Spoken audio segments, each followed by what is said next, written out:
Hey, what's up, guys? Welcome to Lawsplaining the Interwebs. I am your host, Nick Rekieta of Rekieta Law, and a small law firm in central Minnesota. And with me today is a very special guest who I have been waiting to have on the show for a long time. I'm so happy he is joining me. Please welcome Mumkey Jones. Hey, buddy, how are you? Hey, I'm doing great. I'm a little bit sick, but I could not let the law fans down. We have to come in here, get down and dirty with the law. I love it.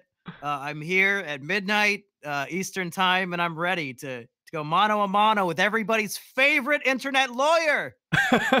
Yeah, shove off. I've been waiting to have on the show whoops. for a long time. No, I wasn't muted on my own stream. How terrible. Yeah, shove off, Leonard French. Get out of here. Favorite copyright lawyer. No, Literally who? Yeah, exactly. Favorite internet lawyer is here, apparently. Well, thank you, buddy. And I do appreciate you hanging out, even though you are not feeling well. And I wish you the speediest recovery possible. I think all the spite talk tonight will lift my spirits. And this Red Bull is the potion, the elixir of life vitality. So I think we've got all the right things to have a chemical compound of Mumkey feeling good enough to talk some shit on a stream. Wait a minute. Did you say spite talk? Do we get to get angry tonight? Oh, I've been angry for about 3 months now. Oh, good. You can, let me give you permission. You can let the rage flow through you here. You want me to give you a good old-fashioned Pepe Re? Yes. There's plenty more where that came from. Inspired by Pepe the Frog himself. Hate symbol. Yes, the alt-right murder symbol, Pepe the Frog. Just seeing it. That's what they don't tell you is that stupid movie with Sandra Bullock. What was that? The Blind Side? No, not the other one. The other one where she was Gravity. The one where she was blindfolded on Netflix. Was that Sandra Bullock or was that someone else? Oh, Bird Box. Bird Box, yeah, Bird Box. What the entity that they couldn't lay their eyes on was Pepe the Frog. He would re at them if they looked at him too long. Yeah, and then they would have immediately perished. They would have. Oh, no. They would have gone. So hateful. They would have gone right to the gulag and died there. Oh no! Accelerated Ukrainian starving. Well, man. So you're here because you've got a situation that might be transcending. Well, I mean, I think it was they were dipping the toes in the legal realm for a while, but things seem to be kind of accelerating on that front. So do you want to kind of give an overview of what's going on? I mean, I covered the situation way back when it happened, but that was months ago. And some of the fine audience might not know what's going on. So we're here to talk about Assburger. Yeah, let me paint you a picture here, folks in the audience who might not be up to date with some guy you've never heard of and his internet drama. But it's not an internet drama. It all started. I mean, this is the story of a 2 or 3 year friendship that has collapsed spectacularly with betrayal and domestic abuse and all the accusations of incest with family members that don't exist. There are so many woven stitches into this tapestry that I call my life.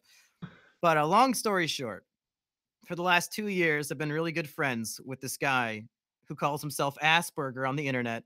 It's not just an internet friendship. We have met many times in person. We've made short films together. He actually moved to my city so that we could be YouTube partners and make Let's Plays together and all this jazz. But all that changed when poor Assburger, he was smitten. The boy fell in love with a girl who, ironically, I set him up with. And this is why, let me stop you. This is why we need more incels, because falling in love with the girl, nope, can't do it. It's a disaster. Has any friendship survived a guy falling in love with a girl? I think it's the bane of every man-on-man relationship is these females. Why do we let them? Why do we let this happen? They're getting in the way.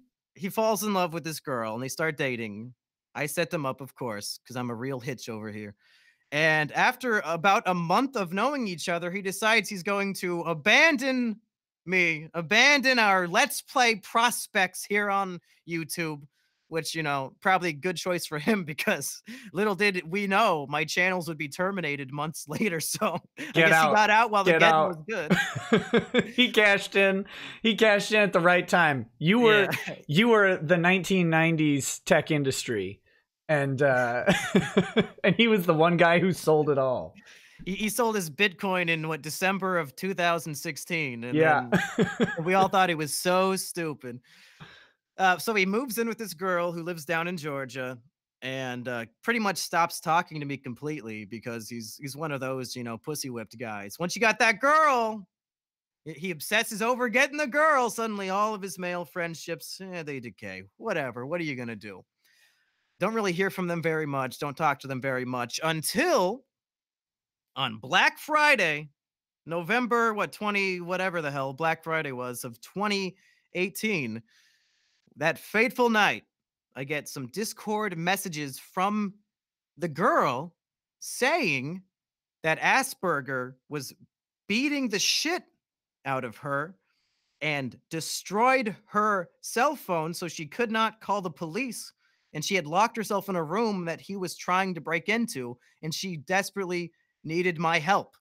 So I got into a Discord call with her, learned all of this information, was able to relay this information to the police of her city through my girlfriend.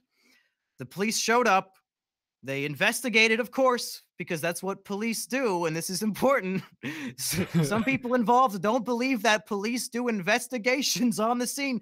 The police investigated, verified all of the things that were happening, arrested Asperger, and from there he spent 1 month in jail, then 1 month in rehab, and now he is living in some sort of halfway house with other addicts, and he's not allowed to talk to Jackie, and he's awaiting a court date for the felony charge of I think it's some sort of a domestic abuse, a strangulation, something like Sure, that. yeah. Domestic battery with strangulation, I think, is what I remember seeing on the initial documents, if Yeah. I remember right. Okay, so there's something new to me that you said here. I was under the impression that you and Jackie were friends, like outside of, but it sounds like you barely knew her at all. No, I was friends with both of them separately, and that's how I introduced them, and they started dating in the first place. Oh, okay. So you were friends, then you introduce them, they start dating, and then they kind of grow distant then from you. Yeah, pretty much. Okay. So that helps clear that up. Yeah, just for those watching at home, if you call the police to a domestic violence issue, they will investigate. They will question people. They will look at men very harshly and very quickly.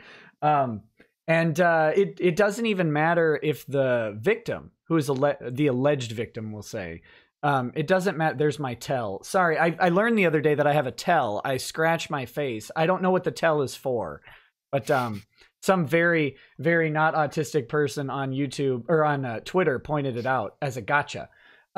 Anyway, so they will, it doesn't really matter if the victim wants something to happen or not. Once the police are there, that's in the hands of the police. And I've had clients who, you know, the police get called and show up and they're like, no, nothing happened. Like both people are, no, nothing happened. And the police corner the woman and like intimidate her into talking about what happened. And then they just wait for her to say some magic word and then haul the guy off. Even if he didn't actually hit her, for example. So that's fun. But in this case, they did investigate and they made the arrest. In this case, there was it's a little more than he said, she said. She had blood stains all over, huge bite mark on her thigh, and obvious signs of strangulation. So I think it was yeah, no. That's true. I didn't mean to imply anything like it was a you know, like some sort of sham investigation. Right. So if it came across that way, I humbly apologize. It's not the intent. My purpose is to let people know that a domestic violence situation that involves any level of contact, they take very, very seriously. And I'll tell you from experience that prosecutors take them very seriously too, because many prosecutors have a story about not, if they've been doing this a long time, about not prosecuting that one guy when he beat his wife, and then like you cut him a deal or whatever, and then the woman ends up dead like 2 years later. There's that famous Breaking Bad scene where Mike tells a story to Walter, no half measures, the same thing happened. Right, Mike. Let me tell you what happened. You a big fan of Better Call Saul over here? I have them. I have all of them. They've been given to me by my family, and I have watched 0 episodes. I really need to, because I love the character in Breaking Bad. I love the show Breaking Bad, but it was right at the time that we got them, and my wife and I basically just stopped watching TV at all. We just time got shoved into 5 kids, and it's hard to keep up. So. But I'm going just to wait to binge it when it's all done. Otherwise, you have to wait a year for 10 more episodes like I do. Oh, God. I hate that. Yeah. See, I hate everything about TV because of stuff like that, actually. Yeah. It'll be a good binge. Otherwise, it's kind of slow. So, all right. So you've got now he's in a halfway house. But that was only the beginning, right? Yeah. Like this set of events. At the time that all this happened, you still had a YouTube show, right? Is that That's right? Yeah, I still had several YouTube channels before my whole career was purged from the face of the internet. No, now you don't exist. Oh, by the way, for everybody watching, monkeyjones.tv, it's in the description. Go check it out. Make sure you give Mumkey some love. If you look for his content, it's very funny stuff. Go on there and do you have a subscription and stuff like that, or do you just have it all up there for free? It's just a website where I host all my stuff. Sure. Yeah. So definitely check it out. And make sure Mumkey knows that he is still on the internet. Right. Don't tell. I'm also on Twitch, twitch.tv/MumkeyJones, but I'll plug my shit later. This is an important story. Yes, but this is capitalism's house, so you can plug stuff multiple times and do not feel bad about it. Okay, so at the time though, you still had a YouTube channel, and now what was really getting me, and I was catching up on all this as I was driving. I had court hours away from my house when all this was going down, and so I got the rare opportunity of like 5 uninterrupted alone hours to listen and catch up on what was happening. And so I'm like watching YouTube videos that you're putting out talking about the situation. And you, from the time he gets arrested, suddenly things start to get weird with Jackie. Like she's calling you all the time for support, right? Is right. Yeah. Okay. So what happened was I didn't want to go public and try to monetize the incident, because at that time I was like, okay, this is their fucked up domestic abuse situation that I got dragged into. I'm not going to talk about it. I didn't make any videos about it. I wasn't tweeting about it. I wasn't telling anybody outside of our close personal friend group about it. But then the victim, Jackie, goes after a few days of her blowing up my phone, and I try to be there for her, and we have long conversations and long texting conversations. At one point I say, hey, Jackie, can we just talk tomorrow? Kind of hit my limit for today, you know? And I guess this sent her into some sort of demonic tailspin. She really lost it, because she then went into her Discord server with dozens of people in it and hopped into voice chat and just spilled the beans about the whole thing, something that we agreed we were going to keep private and not tell a whole bunch of people about. She spills it to just dozens of strangers, and then follows up saying that it's all my fault. Assburger was arrested because of my actions, not his own. And also, evidently, I secretly am in an incestuous relationship with my sister, whom I do not even have. Well, that's what you keep telling the world to hide your incestuous relationship. Well, I know your tricks. Nick, what the fuck? I told you not to tell anybody. Well, the real thing I want to know, this is what I need. Because you clearly have gotten this figured out. I need to know how to reach through my phone and beat someone over Discord so that someone else gets arrested. Right. Because I've got some names. So she goes on and she tells people that it's your fault that this happened, not the fact that this guy had put marks on someone. Legal tip at home: if you're gonna beat someone, don't leave marks. Right. That's a telltale sign. That's evidence. So at this point, she also doxed some of my personal information that wasn't public. So at this point, I'm getting lots of messages, emails, tweets from random people I don't know, calling me by my real name and telling me I'm a sister fucker and all these things. And I realized, I mean, okay, Jackie, that's the game you want to play. I guess I have no choice but to make a video, a 14-minute video on one of my YouTube channels, just listing the facts. So I made a very straightforward, no sense of irony or comedy or any of the. It was the most serious video I think I've ever made. Yeah, where I just explained Yeah, go ahead. word for word what happened and that I don't have a sister. And for some reason, the YouTube algorithm really pushed that video and it got like 500,000 views. It's that 14-minute magic is what it is. I guess so. People love drama. Yeah, no, but I watched that video and it was weird because you were very somber and level and measured, which of course, you know, with you're very funny, and there was no funny to it. It was very straightforward. So yeah, it is a weird thing, but yeah, I do think people do love drama, but it's also, you know, it's a story that I think a lot of people can resonate with because domestic violence is kind of like it's a plague on society in many ways.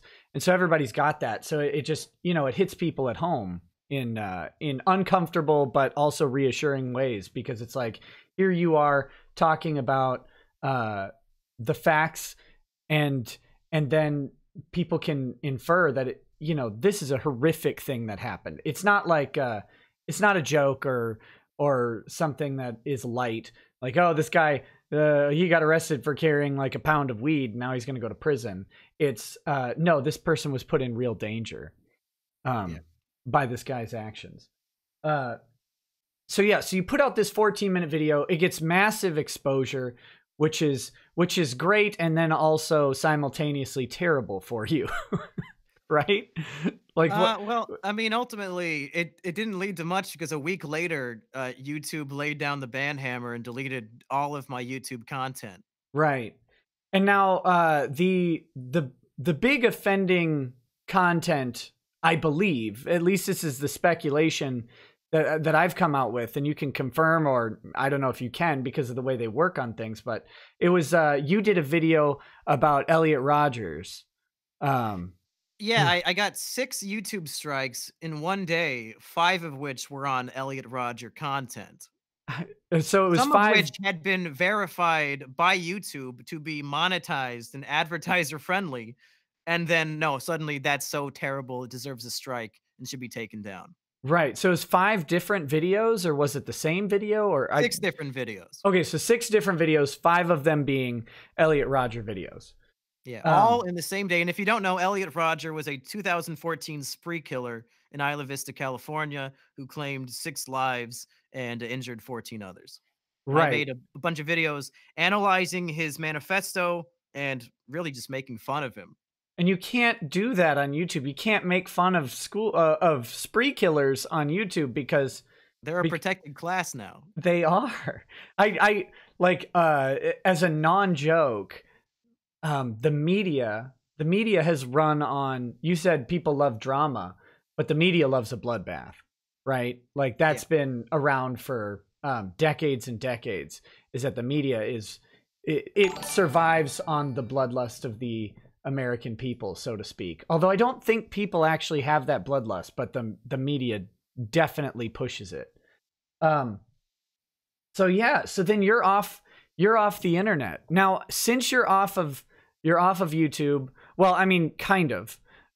We don't have to talk about the loopholes or anything like that. No. You're here right now, for example, so you're not completely off. Although I hear the death squad is on their way.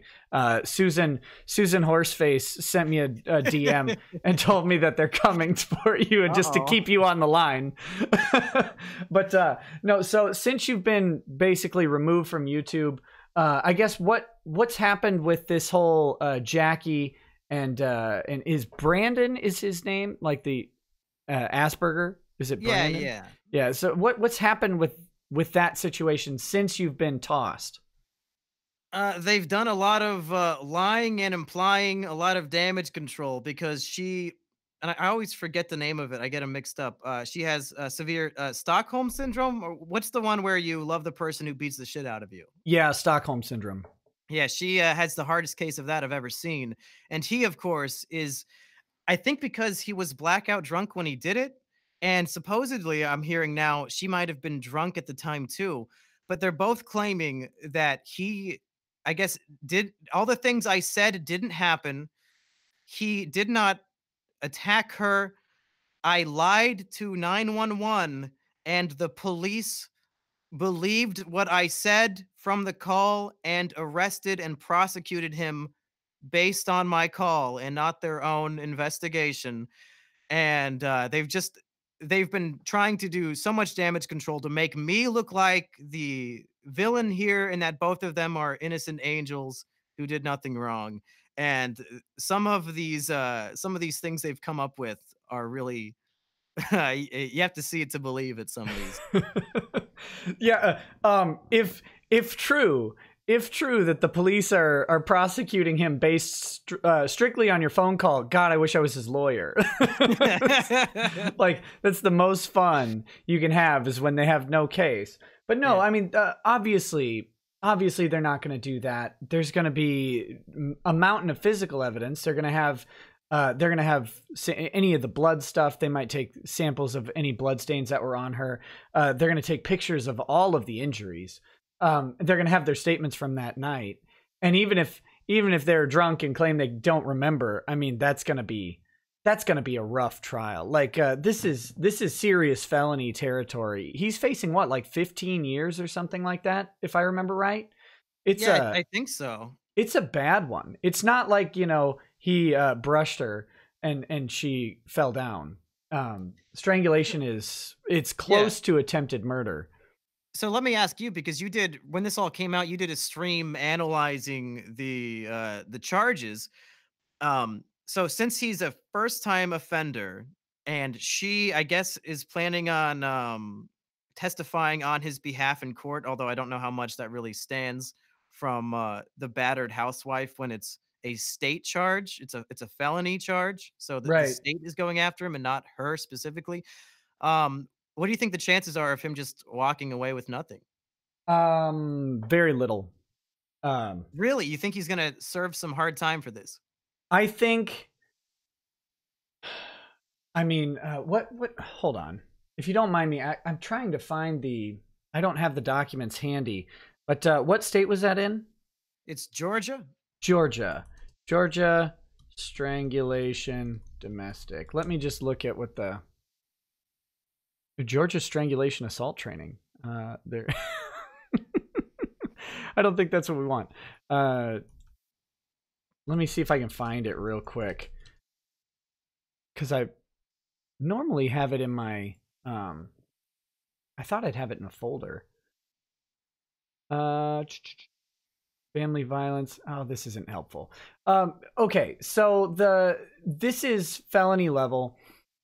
I guess it's possible, if he does a plea deal, it's possible that, and this would be the leverage, right? If Jackie says she's not going to cooperate, that would be the leverage that you'd try to bring on a prosecutor to say, look, you're going to have a hard time prosecuting this case because your key witness isn't going to cooperate.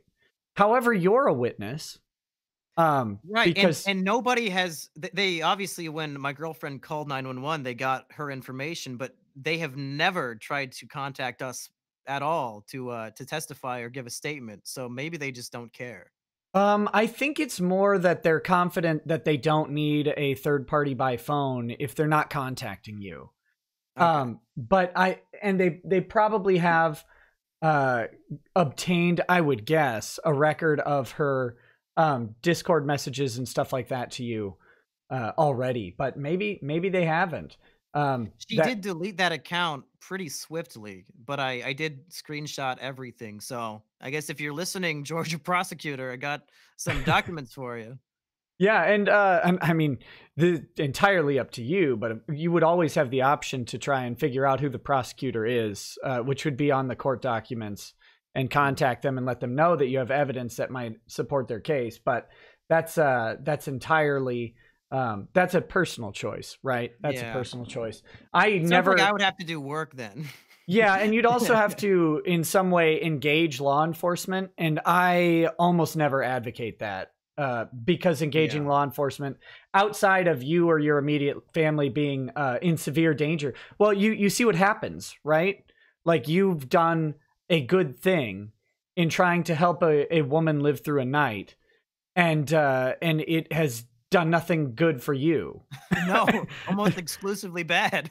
Right, and this is why a lot of times the advice is kind of, if it's not you, if it's not your family member, you might have to stay out of it, which is a shame. It shouldn't be this way, right? Well, let me ask you this. Are there any laws that say if I receive these Discord messages saying from somebody, I'm in grave danger, help me, and if I ignore that, am I not liable in some way? Don't I have a legal obligation to do something?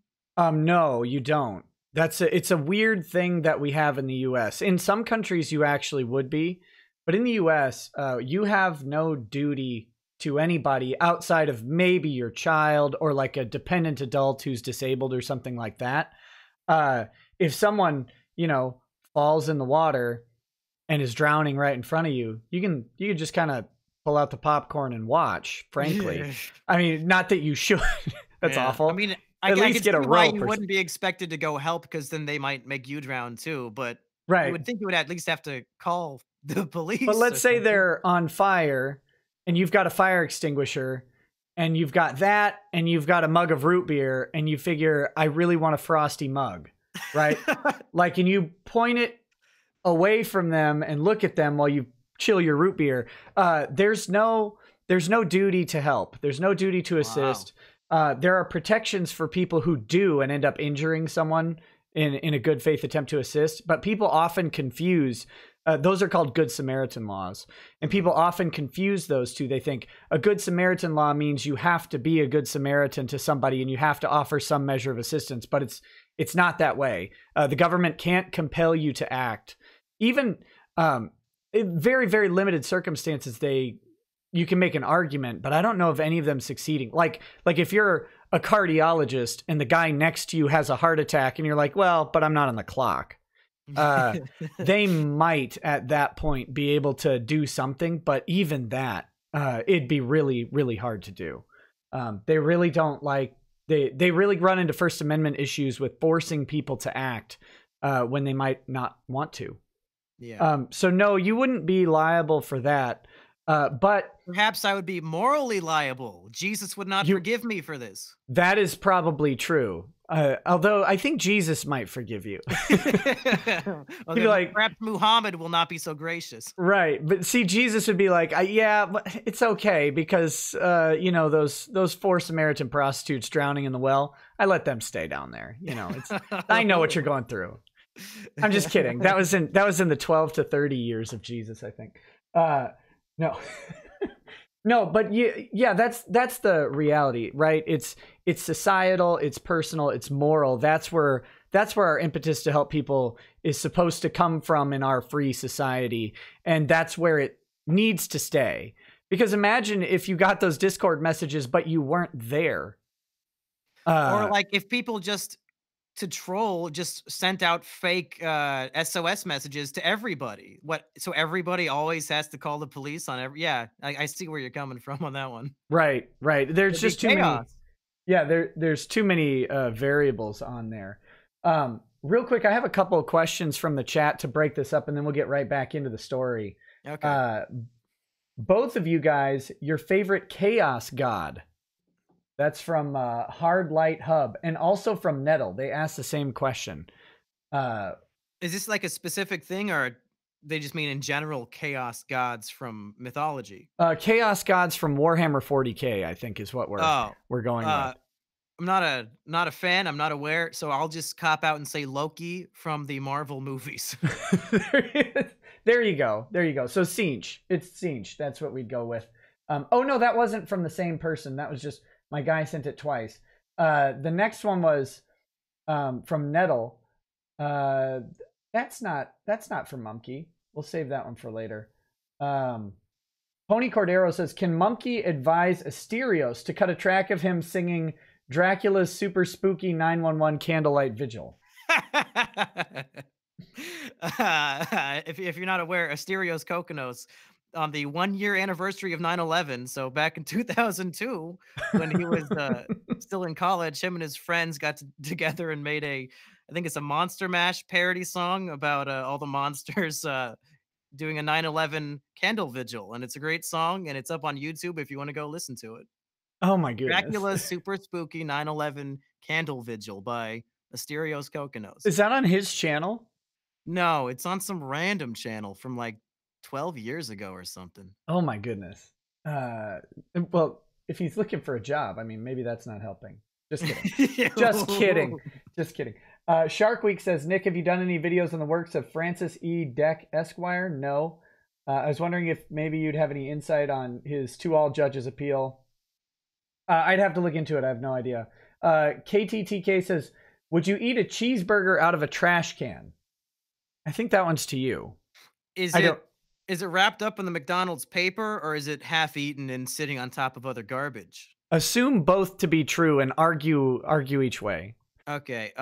If it's wrapped up in the paper and I'm hungry, yeah, I'll eat that. Even if it's like a public garbage, whatever, it's free food. If it's a half eaten and sitting on top of other garbage, I'll probably eat it anyway. Yeah. No, I like cheeseburgers a lot. A personal opinion on cheeseburger in paradise. I like the Weird Al version better. What was the Weird Al version? I don't know. Something stupid, I imagine. Okay. Let's see. Toya. Did you know Jackie through Ben, Mumkey? Yeah. My old PCP, it's another podcast I used to do. Buddy Ben Saint was dating Jackie, and that's how I met her. And then when they broke up, I hooked her up with Assburger. You hooked her up with an abusive drunk. How nice. No, I'm just that's a joke. I mean, you're technically correct, which I guess that's kind of correct. Well, that's the only way lawyers live, only in technically correct terms. Also, it's really freaking crappy that she tried to crap on you after you tried to save her from harm. Yeah, I think we can agree on that. Yeah, well, I guess the lesson she wants to teach us all is if a woman is ever in danger, then you're a man. I guess don't help. That's the lesson she's trying to propel here. We have to assume. Yeah, that I think I agree with that. And maybe she's not consciously doing it, but I do think that let's talk about that a little bit, because one thing I've noticed with and I've had a good friend of mine on Drexel, who's my very good friend, who, of course, if you've never seen me in blackface, that's who I was dressed up as. But that will never leave the internet, I'm sure. Drexel was on, and he talks about quite a bit, kind of this growing rift between men and women from a societal standpoint. And this seems to play into that idea, right? Like this, you just mentioned, she's saying, if you're a man, and because I do think if you were a woman, this would be a completely different story. Yeah, there's something to the fact that you as a man intervened, and then that she was confiding in and talking to you, even though there's nothing, as far as I can tell, there's nothing there like relationship wise, but the fact that she was confiding to you, it adds this level of implication that I think matters. And I don't know if it's like a subconscious level that's going on in the minds of the audience, like me being the audience, or if that's a subconscious thing going on in the minds of like her and potentially you. But do you have anything to say about that? Like the fact that, you know, you save her from this guy who's beating her, and then she's just, I mean, she's blowing up your phone, as you said. Not just blowing up my phone, which is, you know, it's whatever for somebody to, she went through a traumatic experience and then needed me to be her support. You know, that's one thing.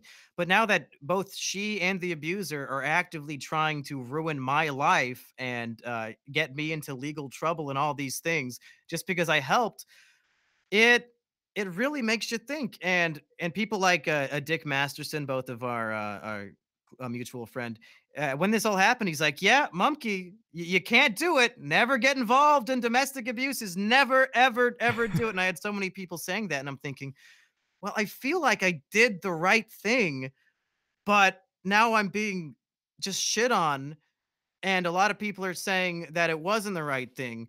So I don't know really what the morally right thing to do is anymore. Like You you did what the are you supposed to morally do? you did the morally right thing. I'll tell you that flat out. You did the right thing. Now, it doesn't mean it was the easy thing, and it Yeah, doesn't I mean it's guess the not. yeah, it's not the consequence-free thing. But I will say that with my personal feelings on the matter are that you acted in the morally and even legally correct way. The shame is not in your action. The shame is in um how people can it's the enthralling power of abuse. And I think this is what Dick was getting at, is that you know, the abuse might be wrong, but a person is at some level, no matter how bad it is, they're choosing to remain in abuse for some reason, for whatever reason that may be, and you can never know what makes up that choice. For some people it's money, for some people it's a kid, for some people it's you know, the fear of what the alternative is. For some people, it's just that they've been abused their whole lives and they're stuck in it, right? It could be any number of reasons. But I mean, you did the morally correct thing. Unfortunately, it's, I guess from a social standpoint, it's becoming the stigmatized thing. And I don't know why that is, but it's just true. I think both positions are true. Dick gives some sage advice in the fact of, you know, just don't get involved if you don't want the fallout. That's the post text. But sometimes morality is about taking the fallout for your actions, right? Like that's sometimes the moral choice is turning in the money that you find on the street, even if you take the Oh, no, fallout for never. Never. If I find money, I'm keeping that. well, that was an analogy. It wasn't. But Here's the fucked up thing in my head right now is that after all of this and how they have tried to punish me for helping them, honestly, if I were to time machine myself back in time and go back to that night, I honestly don't know what I would do. I don't know if I would have called the police or not. yeah, it's a hard thing to figure out. I don't think you should beat yourself up over figuring that decision out personally, because you'll never know what would have happened. I mean, you could have not called the police and he could have passed out and everything could have been just fine, right? Like from that point on, Yeah. she could have just barricaded herself in the bathroom until he you know, ran out of energy and fell over. Or he could have broken down the door and murdered her with a shard of the wood, right? Yeah. Like you never know what's going to happen in those situations. So, and that's why I would argue that you did the morally right thing. I mean, especially because both of them, at some level in the past, were your friends. Right. And to be brutally honest, some people need to be stopped by law enforcement. Hopefully, whatever ends up with Asperger, hopefully it'll be, you know, he'll reach bottom and start to fix and heal his life. That's the goal.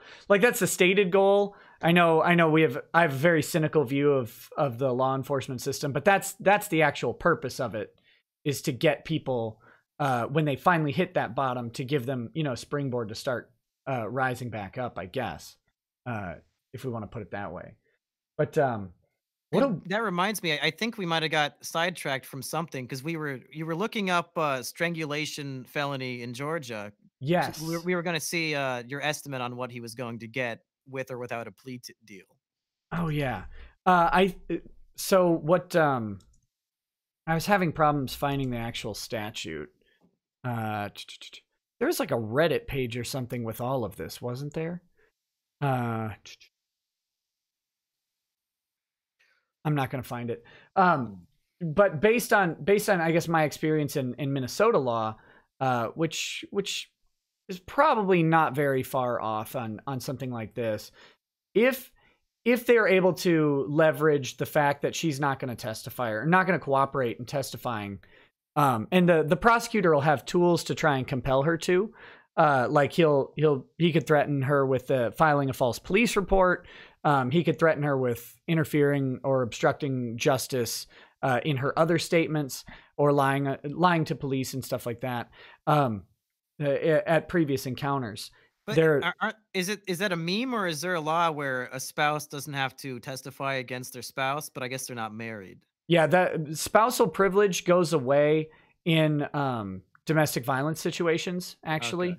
Okay. It goes away in a couple situations, but yeah, that is a real thing. Spousal privilege is real, but it does go away if, like, the two spouses are partners in a crime, for example. Spousal privilege probably isn't going to apply. So in this case, potentially, she could sit down in front of the jury and the judge and say, "He did not touch me," and then they can show, well, I guess, photo evidence or the police testimony of her covered in blood, and potentially she could face legal repercussions for perjury, for lying under oath. Yeah, that's a possibility. A very real one. The victim could become a culprit. Yeah, I had a case similar to this, where I was representing the guy charged with domestic abuse. The woman had called the police on him after the fact, after the event was over. It was alleged. How do I word this very carefully? It was alleged one point of contact from the male to the female, and then the event was over, and then the female was advised by a counselor to contact the police later, right? So he was charged with domestic violence or domestic assault, and then she, after that, they got into couples counseling. They were patching up problems with their relationship, and things were on the rise. And then the charges came down, and it really threw kind of a rift in everything. So we had the same sort of situation where we had this charge of domestic violence. It was not anywhere near this level of severity, right? Like I said, it was one strike. It was a misdemeanor or a gross misdemeanor. I don't remember which one specifically, but it was not felony level, and she wasn't in danger of dying from strangulation, but she didn't want to testify. And so, I went in and told the prosecutor, I'm like, yeah, you're going to have an uncooperative witness here. Why don't we just figure out a deal? Because you can't prove this crime at all. And it doesn't serve this family, because the law enforcement process has gotten them to a point of healing, and that should be our goal, right? That was my argument. I don't know how well it worked, but he was an old guy and he did not like that. But we ended up getting that charge dropped, largely because she wouldn't testify. But again, this is a very different case, because they didn't have very good testimony from her ahead of time. I don't know what the police talked to Jackie about on the night that this happened, or in any subsequent conversations. But if she gets on the stand and she says, no, none of that's true, then they're going to pull up the police report that says, in this interview, you said this and this and this. And she'll say, at that point, she has to try and figure out what comes next. But that doesn't work so well when you're on the stand, when you're on the witness stand. And if she's a hostile witness, the prosecutor can go ahead and treat her like a hostile witness. He can actually petition the judge if she's not cooperating, and judge, may I treat her as a hostile witness? And then what he can do, this gets really kind of deep into exam and cross-exam, but he can start cross-examining her rather than examining her, and leading her into her answers. So you've heard of the objection, like leading the witness, right? Yeah.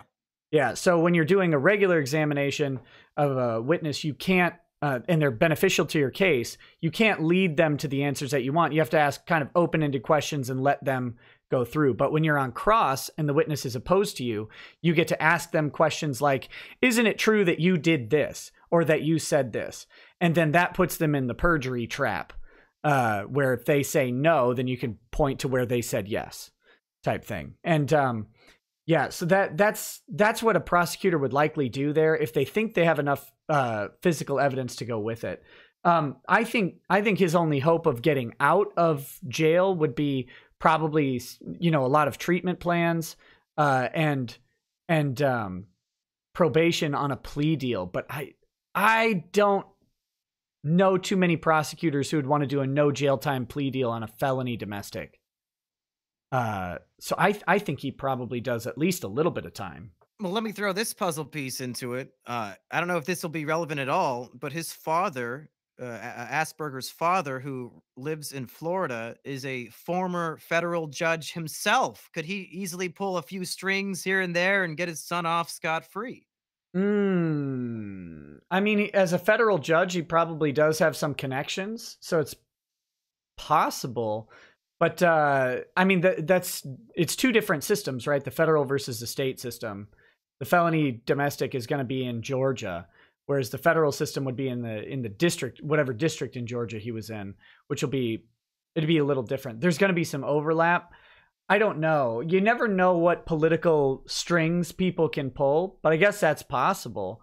Or if you said it was his father or his grandfather? Yeah. His father. If his father called in and maybe pulled some favors with the prosecutor, they could get a favorable deal or something. But you'll never know if that happens, right? Yeah. Like there's no way to do that. I've seen both sides of the I have political connections game play out, where for some people it's like they actually, their political connections work and help them in weird ways, and then for others it's like, yes, so what? don't name drop in my court, you idiot. So it's hard to say. But anything's possible with a judge and prosecutor because people are involved. That's kind of the beauty of our system in a weird way, is that if you make the right emotional pulls, you can get some weird results to happen. As for him, I mean, this is a very serious crime. I can't stress that enough. And the severity of the crime increasing, you have to balance that out with the amount of evidence that they've got.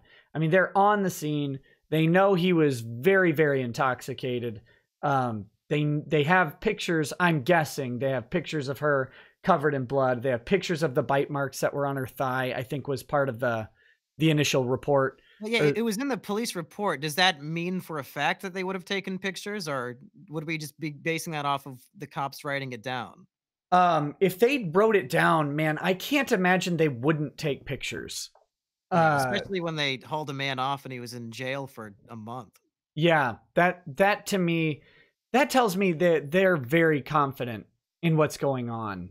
And the fact that he was in jail for a month means maybe his dad's political connections just aren't that useful to him too. Yeah. I think he got out on like a $4,000 or $5,000 bond, and then within 24 hours had to report to rehab for, I think, 35 days. Right. And that rehab was probably a condition of getting the bond in the first place. Yeah. Like, well, we'll give you this bond, but you can't be out in general public because you're a degenerate, terrible human right now. And we're going to try and fix you. We'll fix you through this program. That always works. Do you think if you got a plea deal, it would be something like go back to rehab or what? It would probably be a very strict supervised probation for several years, especially if he's pleading at the felony level, probably 3 to 5 years of probation at least. And that would, I'd guess, have to include chemical testing, random chemical testing. So he'd be on probation and every day he'd have to call up and find out if he needs to go in and pee in a cup to test for, or I guess sometimes they install like a breathalyzer in your house. That's what they do in Minnesota. So the breathalyzer alarm goes off and you have 90 minutes to blow into that thing. And if you miss it, you have to have a really good reason, like you're dying. So that's kind of a, and if there's any alcohol in the breath at all, then you fail, like Kevin Landau, for example. If you're just using the mouth spray, I guess. Yeah. But yeah, those are options that they have. In Minnesota, they do both. If it's drinking related offense and felony level, the probation almost always is going to include that testing, and it'll either be at a facility or an in-home test. And if it's at a facility, you either call in the morning and have to go test in the morning. That's typically for like weed and other substances that stay in your body a long time. If it's for alcohol, you get a notification of some sort, and then you have 90 minutes to 2 hours to get in and pass a breath test on a very sensitive device. So, and if you fail that, you risk losing whatever plea deal you had and being prosecuted for the full or being sentenced for the full normal sentence that you would have gotten. So it's very that would be the probation possibility. That would be his best case scenario. Yeah, and unless they're able to flat out beat the charges. But if we're talking a plea deal where he's pleading guilty, it's possible that he does that. And if that's the case, I think it's likely that he still gets some jail time. Now, maybe it's like 30 days and he can do it on weekends over like a year period or something like that. That's a weird thing that they sometimes do if someone has a job. Does he? Well, his only job is Uber driving, and I don't think felons are allowed to do that. Yeah, I can't imagine Uber would want to keep that around. No. Yeah, so if you have like a 9 to 5, you can sometimes work out a deal where you do like staggered service of your sentence. Sometimes they'll let you do community service in lieu of jail time, but usually not for any significant amount. So who knows? I mean, it's up to the judge, but if he faces up to 15 years, I think it's reasonable to expect a 3 to 5 year sentence on a first offense. Wow.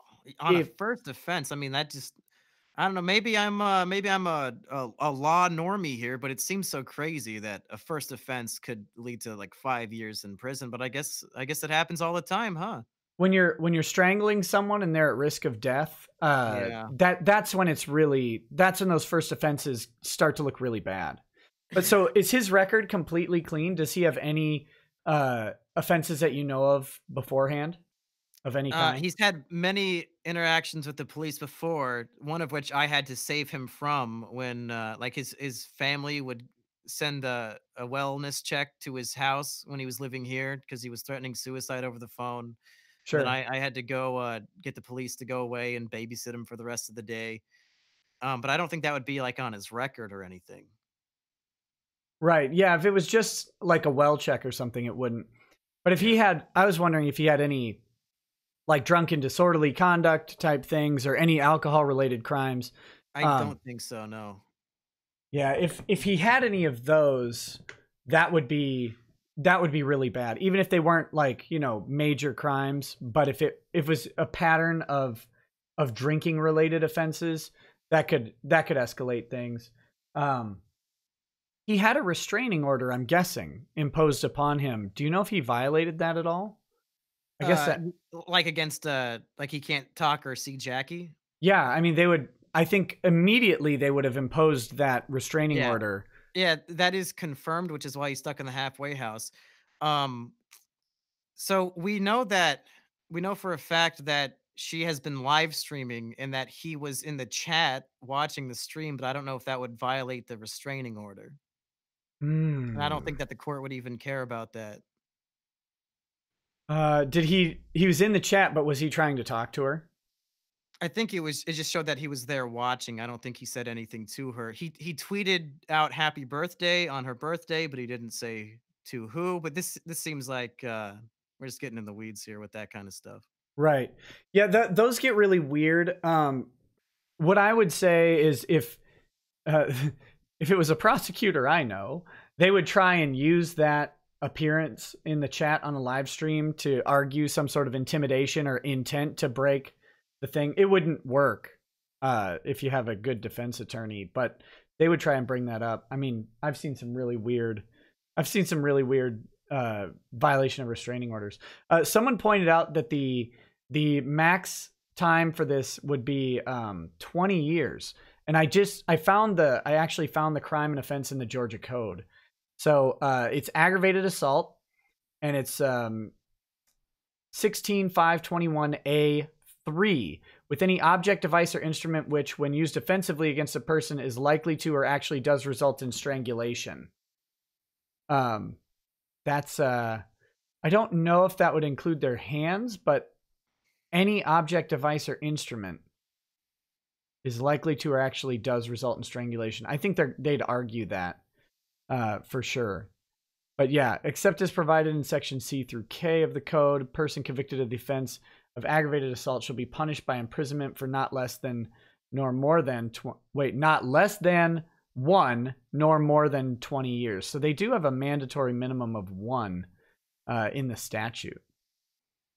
So it looks like on top of that, he was, I guess, accused of 3 misdemeanors, one of which was sexual battery for the bite mark on her thigh, and the other was obstructing a 911 call when he threw and destroyed her first cell phone. Do you think those will get thrown out immediately, or do you think those are going to add in real quick? It depends if he pleads guilty to something. So there's a weird out that he could have. And I'll say this now. I don't think he will ever plead guilty to anything. I think he legitimately thinks this didn't happen. I mean, if he goes to trial, nothing's getting thrown out. He'll have to beat each charge individually. Okay. Now, this stuff like the destruction of the cell phone might be beatable without Jackie's cooperation, because they're not going to know how her phone got destroyed unless she told him on the scene. I mean, of course, it all depends on what she said. Which is why they should be calling me, because I have all the Discord and text messages of her saying he destroyed my phone. They're making a mistake by not calling me. It seems like it. It seems like make it easier to contact them. Yeah. Well, let's not give them your phone number over the air. but although they should have some information about you. At least they'd know how to contact your girlfriend who called 911. Right. But yeah, it's a tough situation for him to be in. If he's not going to plead guilty to this, I hope he's got a really good attorney, and I hope he's got a really good argument. And he's got daddy's federal judge money. I'm sure he's got a half decent attorney at least. Yeah, federal judges make pretty good money, but they don't make FU money, and they don't get to have a lot of side jobs. Because there's restrictions on what like businesses and stuff you can manage on the side as a federal judge, because you might, your business might get called in front of you and you can't do that. So it's a conflict. But it's hard to say. I think the connections that he would have, like his dad might know the best criminal defense attorney in the state or whatever. That might help him out. But man, it really depends on what those pictures look like. Because you could have a really good criminal defense attorney and you put a picture of some bloody teeth marks on a woman's leg in front of a jury, especially if there's any women on that jury, or someone with a mom who was beat by a drunk dad or something. And I mean, what are you going to do? Right? Like the pictures, they'll tell the story every time. Yeah, I didn't even think about this being like a jury case. I guess I don't really know how any of this works. So it's not up to a judge, like a jury of his peers are going to be voting on this. If he went with, he would have the choice probably for a jury or a judge trial. Bench trial would be the judge trial, and then jury for, a jury of his peers. Usually you pick a jury trial because you're able to play on emotions a little more, whereas a judge is just going to apply the law. And a judge looking at this is going to be like, there's bite marks on her leg, bro. There's finger marks on her neck. What do you want from me? Why would I don't care about you. I put people in jail every day. So typically you'd go with the jury because you'd want to, explain, well, he was intoxicated. He wasn't in his right frame of mind. I did not hit her. I did not, whatever plan you want is maybe going to work on normal people who have consciousness and souls. Judges have neither. Those were killed long ago. So, I think it'd probably be a jury trial. That'd be the way, because you'd hope for at least that one person that you could convince. Like that one, you get the one guy who's currently beating his wife and hope to really rein that guy in and, and get him to hang the jury or something. That's your best bet.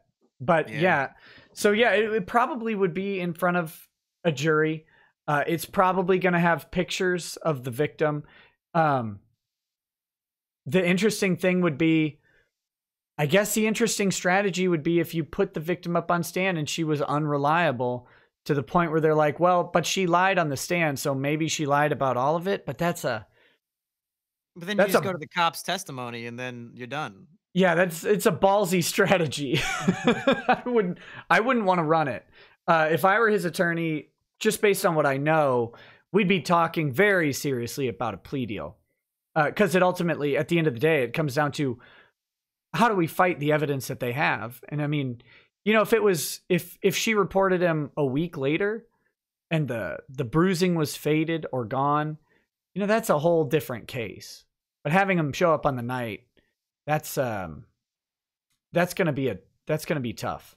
That's gonna be tough. And it's safe to say that the 2 arresting officers will be there to testify in court, unless a federal judge has them killed. That was a joke. That was a joke. No ideas to former federal judges in Georgia.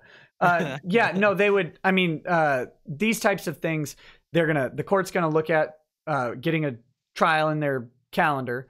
Probably a 2 to 3 day trial, I'm gonna guess, and they're gonna block off a significant amount of time to examine those officers. They'll want every single especially if Jackie's not going to cooperate, they're going to want the cop to come in and testify to everything. They'll want the 911 operator to testify to what happened on the 911 call. They may end up, if they do go to trial, they may end up contacting your girlfriend to testify about what she said on the 911 call. What the strategy for this would be, if you don't have Jackie as a prosecutor, if you don't have Jackie in your pocket, then you want to reiterate the same story, the same kind of grisly details over and over and over again from different people.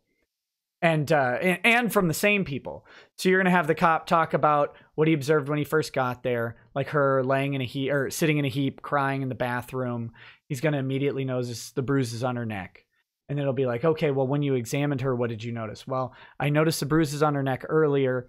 So then I proceeded to do further examination of the neck area. And I could confirm that there were actually 4 individual bruise marks on the left side and 3 visible on the right. Like, they're going to go into detail, and they'll want to say bruises on the neck like as many times as possible to cement it into the jury's head. And then they're going to have the 911 operator talk about whatever the call your girlfriend made and how I don't know what she said, but if she mentioned that she had been strangled or anything like that, they're going to hit those same details over and over and over again. They may even play the 911 call. If they have gotten any of those Discord messages, if they were able to subpoena them from Discord, for example, then they would probably put them on a big giant screen, and put them up there. So that's how they do that in front of a jury, and they would be just sledgehammering over and over again what happened to this person. And that's not a place you want to be in as a defendant. Yeah. But yeah, man, that's how that's gonna go if she chooses not to testify. And they may threaten her into testifying, or they may call her as a hostile witness. She can't plead the 5th because she wouldn't be implicating herself in a crime by admitting to any of these facts. So that's another issue for her. She can't just say, I've seen her say on Discord and other places that she's going to say whatever it takes to get him off. So maybe even that will be used as evidence against her. Yeah, I wouldn't want to make that statement with an active. You probably shouldn't be saying that, Jackie. Keep your mouth shut. Right. Jackie, at this point, you might want to consider getting your own lawyer. Because too expensive. Yeah, but if you piss off a prosecutor as a witness, I mean, if they really want this conviction, they will go after people for doing stuff like that. So I wouldn't recommend that. The best thing to do is to just say nothing, right? Like Yeah. that's her ultimate thing, but she's past that point now. But Yeah, I don't think she's capable of saying nothing. Is the doesn't problem. doesn't sound like it. Doesn't sound like it at all. So yeah, I mean, it looks like from the statute, if he's convicted of the strangulation charge, minimum 1 year, maximum 20. Oof. Uh oh, let's see. Let's see if there's an aggravating factor for family violence. Well, they're not really a family, are they? They've just been living together a couple months. Well, the family tends to be it tends to be someone, well, at least in Minnesota, it's someone you live with. Okay. Even if it's a roommate, even if it's a same-sex roommate and you guys have significant others of the opposite gender, it's still considered, if you live with someone in Minnesota anyway, it calls a family. Let's see. Trying to see if there's anything else. Past or present spouses, persons who are parents of the same child, parents and parents and children, step parents and stepchildren, foster parents, foster children, or other persons excluding siblings living or formerly living in the same household. The defendant shall be punished for not less than 3 nor more than 20 years. So there you go. Other persons excluding siblings living in the same household. So it looks like he just got accelerated to 3. 3 minimum years under the statute. So his options on a plea would be a reduced charge. Like so this is aggravated assault, so a reduced charge to regular assault or regular battery or whatever, might be able to get that down from the 3 years to like a gross misdemeanor, 90 days to 1 year sort of sentence, if they do a plea deal for that, or if he pleads to one of the misdemeanors, or maybe all 3 of the misdemeanors but not the felony, they could stack up those charges instead and get to a similar result where they're putting him in jail for 30 to 90 days. That's a possibility, but that comes with a plea. That doesn't come when you go to trial. They're gonna go balls deep, so to speak. So, but yeah, someone said, take the deal, any deal. Yeah, honestly, that's the reality of the system. How old is this guy? He's 24. He's 24. Man, 3 years is a long time when you're 24. Yeah, so is 20. Yeah, 20 is a long time too. And that's the other thing here is, like, just because he's a first offender doesn't mean he doesn't get that he doesn't get a higher chunk of the sentence, right? He typically, to get a reduction in the sentence that you're going to get, or to get on the low end, you have to express remorse. Doesn't look like they're doing that right now, or that he's doing that at this point. You have to accept responsibility for your actions. You might have to write an apology to the victim and all of that stuff. So it's God, you do not want to be in his shoes. That's the long and short of it. Well, let me ask you this, because we still have a little bit more story to tell tonight. Ooh. If you are out on bond for, you're accused of a felony, you get out on bond, you're living in your halfway house or whatever. If you then go on and commit another provable felony, is that just going to be the worst case scenario for your existence, or what? Okay, so you're out on bail or bond, and then you commit another felony. Right. Because that's exactly, in my view, what he just did a few days ago. Okay, what did he do a few days ago? So after getting banned from YouTube, I re-uploaded all of my videos onto Vimeo, and a few of those videos feature music that Asperger and I collaborated on, that he made specifically to be in these videos. And I guess in his halfway house, he must have gotten bored. So in an act of, I guess, vengeance against me, I don't know why he did this, he filed 4 DMCA takedowns of my Vimeo videos that feature his music, claiming that, of course, they are his copyright. The problem is, and this is provable, when he uploaded the music to his SoundCloud. He not only said they are free use, but also that in the description they were specifically made for Mumkey Jones's videos, which in my view is perjury, a felony, filling out a false DMCA knowingly. Yeah, that would be so one of his release conditions is definitely going to be to remain law abiding. Uh-oh. That's a release condition of all. I mean, that's a release condition of life, generally speaking. Yeah. That someone in the chat says he gets to go back to jail till trial. That's a very real possibility. But of course, someone would have to report that crime to the appropriate authority, because a false DMCA, perjury on a false DMCA, usually isn't even pursued by law enforcement, right? Right. However, so what I did, of course, was I go on. Oh, I was going to say, however, if I had a criminal trial upcoming, I certainly wouldn't want to be accused of perjury. Right. Because just in case, now I usually wouldn't recommend testifying on your own behalf as a criminal defendant, but there are some times where it's useful to do that.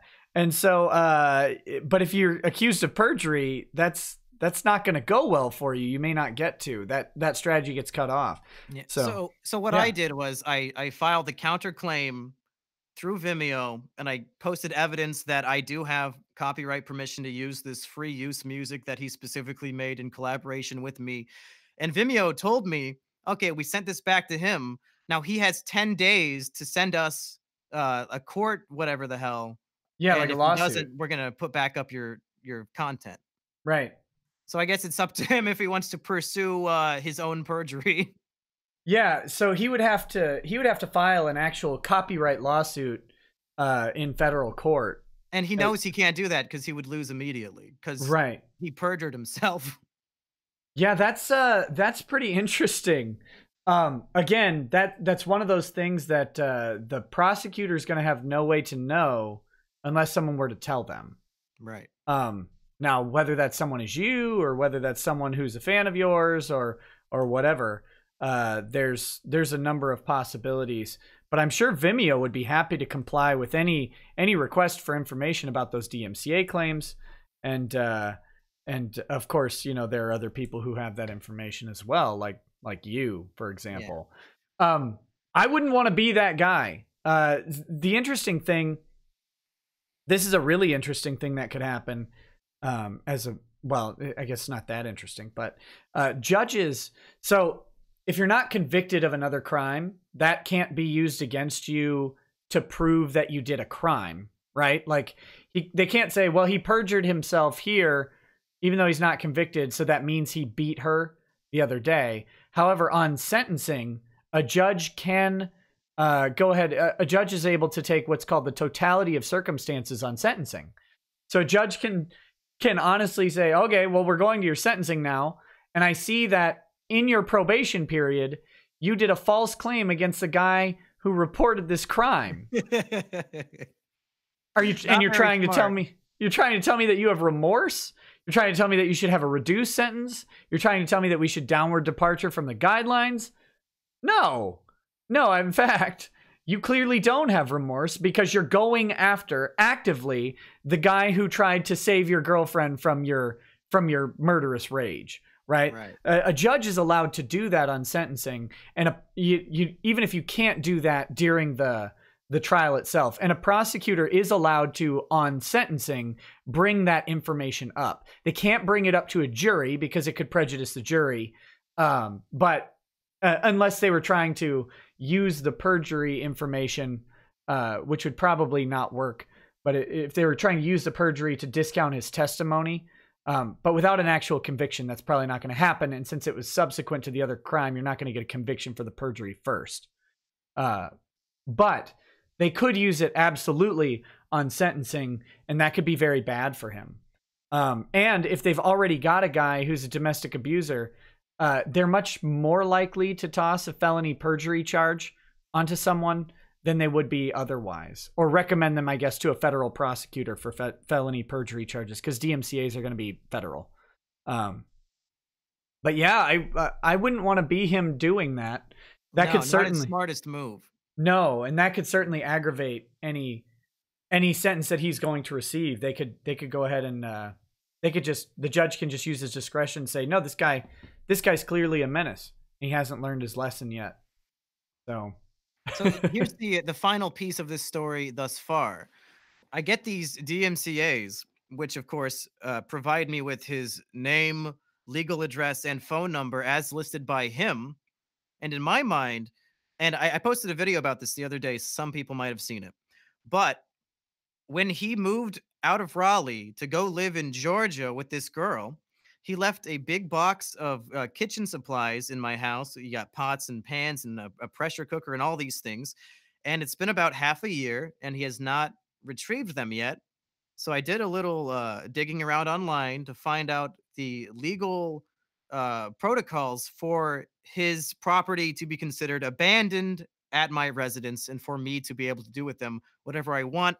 Based on my research, I found that I have to do my best to contact him, and which ever since he got out of rehab, I've tried to call and text his cell phone multiple times. Of course, he's a pussy, so he never answered. Maybe he doesn't have his phone. I assume he's a pussy and he doesn't want to talk to me. The next thing I have to do is send a letter to his legal address stating if you do not retrieve your items within 30 days, they're mine to sell or dispose of. And up until I got that DMCA claim, I did not know what his legal address was because he's living in this halfway house and he's legally not allowed, not only not allowed to, he can't speak to Jackie, but he also cannot go to that residence. But according to this DMCA, he just filled out a legal federal document. Jackie's house is still his legal residence. Yeah. So I figured I can send this letter of 30 days notice to that address, and if he doesn't come within 30 days, I can auction off his items on eBay online, and all the proceeds will go to a charity that supports domestic abuse victims. And I'm wondering if I'm in the legal clear to do all of this. Well, I would have to here's my disclaimer, right? I can't give you legal advice. Right. Over YouTube. We could maybe talk about it otherwise when I could properly research it and stuff. But I think you're right on. You technically have an argument to even avoid that 30-day requirement, although I think the 30-day requirement's a good thing to do to make sure you're legally sound there. But it sounds like if he wants to sue me for his items, you might be a little tied up for the next 15 years anyway. Right. Yeah, he's gonna have a rough time. I need that pressure cooker. It's my only hope. It sounds like the research you've done is a very conservative approach to abandonment, by giving them an additional 30 days. Because I mean, technically, how you're allowed to look at it again in Minnesota, once they leave it for 28 days, you're pretty much considering it abandoned already. Oof. That's how it kind of works out. Now the 30-day thing is a courtesy for landlords for sure, who have leftover property. You may be considered a landlord legally, so I think that's a good idea to send that letter. I mean, if it were me, I would type up the letter on a stream. I read out the letter in a video about this, but my concern is after I posted this video, I was threatened by Jackie that she is going to take legal action against me for harassment. So now I'm wondering, if I send this letter, can they use that as evidence that I'm harassing her by sending a legal notice to her roommate that he left shit at my house? No. If you sent like 10 letters, or if you sent a letter to everyone she knew or something like that, yeah. Sending one letter, harassment. She seems to think that if I send anything to her residence, that is harassment. Yeah, that's no. The mail is like one of the least harassing things. It's a government organ that we use to communicate in the most unintrusive way. To put it this way, as a lawyer, You know, we get called ambulance chasers, right? I can't actually chase an ambulance and try and hand a guy on a gurney my card. I can't do that. As much as I'd want to. And I've been taking classes from Usain Bolt to make sure my acceleration is on point. But as much as I'd like to do that, you can't actually do that. I can't go into a hospital, into the ER or the trauma center and like start dropping cards on people and talking to them about legal representation. What I can, and I can't call them. I can't even call them up and say, "Hi, I'm a lawyer. I heard you got injured because I read it in the paper, and I'd like to talk to you about that slip and fall that you had at the car dealership." Right? I can't do that. What I can do though is send them a letter. I could say, "We got information that you sustained an injury at this thing, or it was in a police report that you were injured in an auto accident. Just to let you know, we are an auto accident injury firm, and you can contact us here if you have any further questions about legal representation." You can do that. You cannot phone call people. You cannot step in. The mail is like the least intrusive way to contact someone. And the courts are very remiss to close that off to people because that's how you do it, right? Unless you have especially when I feel like I have a legal obligation to send this letter because it's a completely unrelated case of him abandoning property that's taking up space in my home. Yeah, and there's almost no way they could even come close to construing that as harassment. And furthermore, she also is in this harassment claim, she is claiming I swatted her by sending the police to her home without permission. Of course, in the case of domestic abuse attack. Have you ever heard that one before? It's the key element of swatting is that nothing is actually happening. like if you could you imagine some guy's like murdering a bunch of hostages and then the SWAT team shows up. He's like, "Hey, he swatted me." She's under the impression I need her permission to send the police to her house during an attack. Yeah. Have you ever heard that one before? No, that's not a true thing at all. Yeah, the police kind of fucking retarded. Yeah, that's one way to put it. The police have no duty to act in any way. And they have so much discretion, actually a frustrating level of discretion in pursuing an action that they'll only take it when they're confident that they're acting, at least in their minds, as appropriately as possible. Because they don't want to be deferential to the police. They don't want to divert resources if they think that there's nothing for them to spend the resources on, right? Because, 1 minute they're sending squad cars out to a fake incident, and then the next minute someone's dying somewhere, and a cop car who's otherwise diverted could have saved them, right? They don't want to do that. So that's the nice police way to look at it. The screwy police way to look at it is they don't want to work if they don't have to. And I've talked about this in one of my videos, actually two of my videos, about a case called Castle Rock versus Gonzalez, where the Supreme Court even said the police have no duty to do anything, which is kind of troubling. But no, so if you call the police out of genuine concern, especially because someone says, I'm getting beaten mercilessly by my significant other, please, dear God, help me, and you call the police, no, that's not a swatting. That's not a false police thing. That's what we call a favor. Because you get to live. What a strange person. Yeah. Did you ever imagine, so you hooked them up, so you and her go back longer than this. Did you ever imagine that she's the type of person that would be in this type of situation? I mean, yeah, kind of. I don't want to go too into their personal stuff, but they're not, obviously they're not completely mentally sane people. They've got a lot of demons. They're in their early 20s, right? Like you? Yeah. Yeah, but nobody's lots of, just drug and alcohol abuse. So but nobody's mentally sane in their early 20s. Right. Well, this is kind of next level. But yeah, but okay, so so to get back to that question, so they've got drug and alcohol issues. Sure, a lot of people have drug and alcohol issues, but there's a difference between someone having drug and alcohol issues and someone getting beaten relentlessly by someone else and then coming out against the person who tried to break it up, right? Who tried to stop the abuse. That's a whole different level of trauma going on there. Did you have any, like, even an idea? Like, could you have, I guess looking back on it now, you can see it, but at the time, of course, I guess the other fair question would be, did you ever think that this guy would like randomly just beat a woman? Oh yeah. We have many Let's Plays where he's talked about physically assaulting other girls that he's dated, and he sort of laughed it off in these Let's Plays that are still publicly available. If you want to go to monkeyjones.tv and watch our 6-hour Sonic 2 adventure Let's Play, he talks about how the girl he lost his virginity to, he punched in the face multiple times. During the loss of virginity? Because no, right after. Right after. I want it back. Yeah, I guess. Good Lord. Oh my God. So yeah. But that's got to be kind of chilling going back and listening to that then. Oh yeah. Yeah.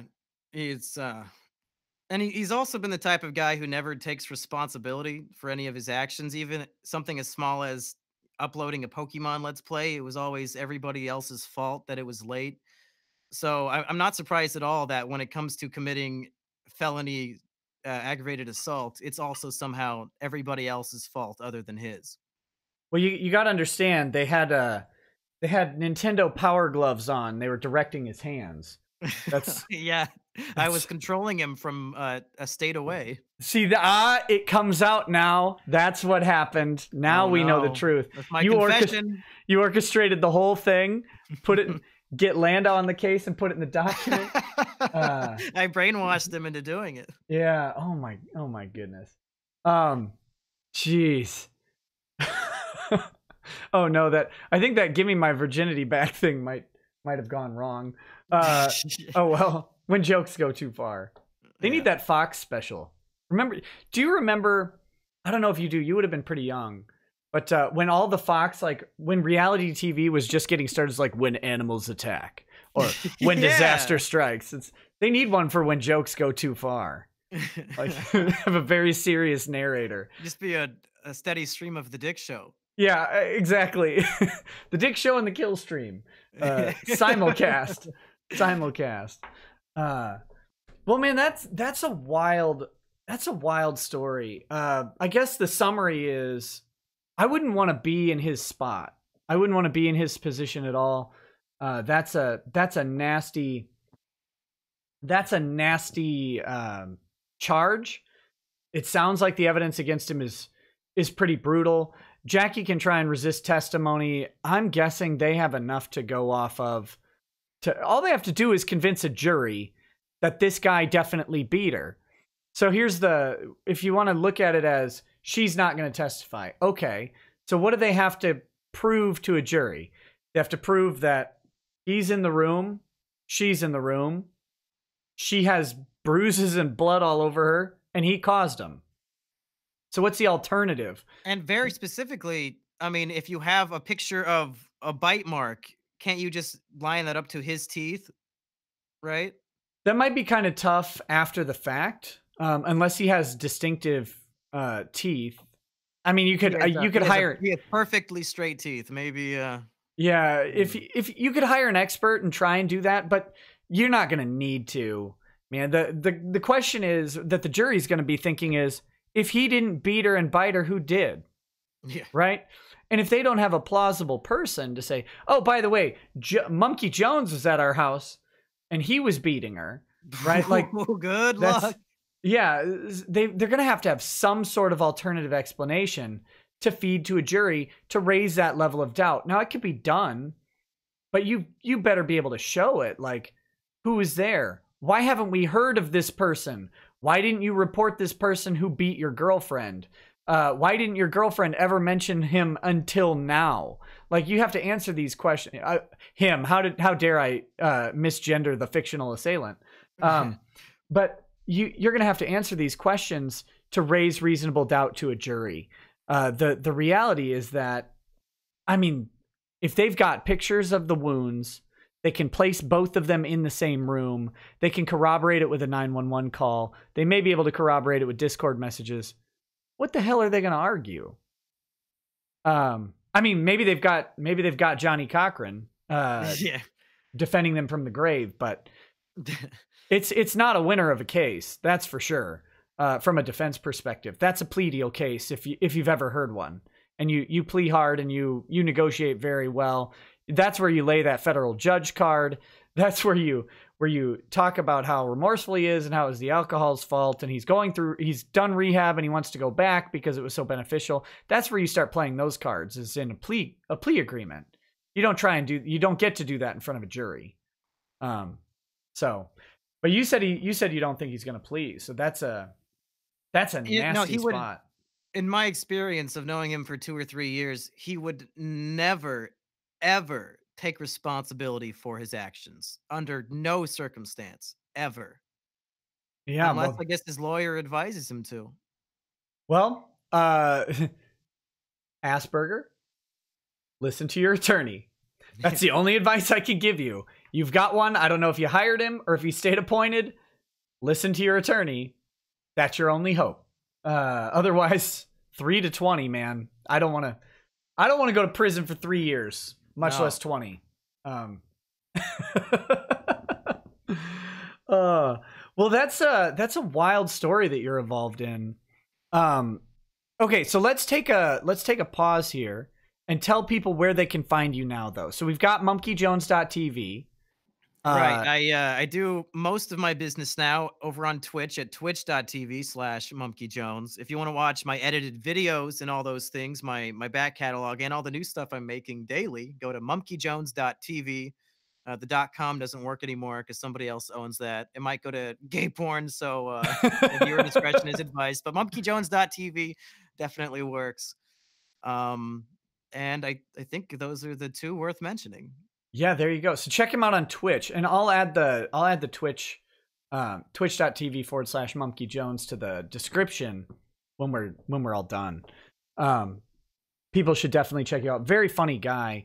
So that's the story, right? Is there, at the time, there's nothing else to really talk about on that front? No, not until I send this letter and we have a domestic abuse victim pots and pans auction, I guess, in April or May, probably. Yeah, well, if she tries to claim some sort of harassment, please do let me know. I would be happy to either help you or help you find some attorneys who would love to laugh at that. Perfect. Because yeah, sending a letter through the mail, that's taking like the most conservative approach that I can think of. And I mean, other than like skywriting it over her house. Actually, I think that would probably constitute harassment before the mail. No, that's at the end of the day, the only thing I've ever done from the very beginning is go on the internet and tell the truth about these people and the things that they did. They've lied about me. They've slandered my name. They've accused me of incest with family members that don't exist. They've accused me of lying, all these things. All I've ever done is tell the truth. If they think they can sue me in any way for being honest, I would love to pay for a lawyer. I would love it. I would love to tell a judge and a jury to their faces about the sister I don't have that I somehow fucked. I'd love to tell them about all of this. I'd love to tell them about the perjury. I'm really looking forward to it. Was the incestuous sex good, though? That's the real question. I mean, did you enjoy it? The question, I don't know if this is like a digibro thing. I don't know how old my sister is in this scenario, so I don't know if I'm comfortable answering that. Oh, wait, maybe it is your sister a piece of artwork? Maybe my jump key in the background is my sister. Oh, yeah. That's horrifying. That's horrifying. Yeah. How dare we joke about this? Yeah, disgusting. Rocket and Sano asks for you, is in a better world, would the next video have been Mumkey Jones domestic abuse survival guide? Like, we were going to do a domestic abuse survival guide, but it was going to be Tommy C. With you might know him from Shot from the Point. He wanted to fly to my house and do a video playing my dad, and it was going to be that kind of domestic abuse video.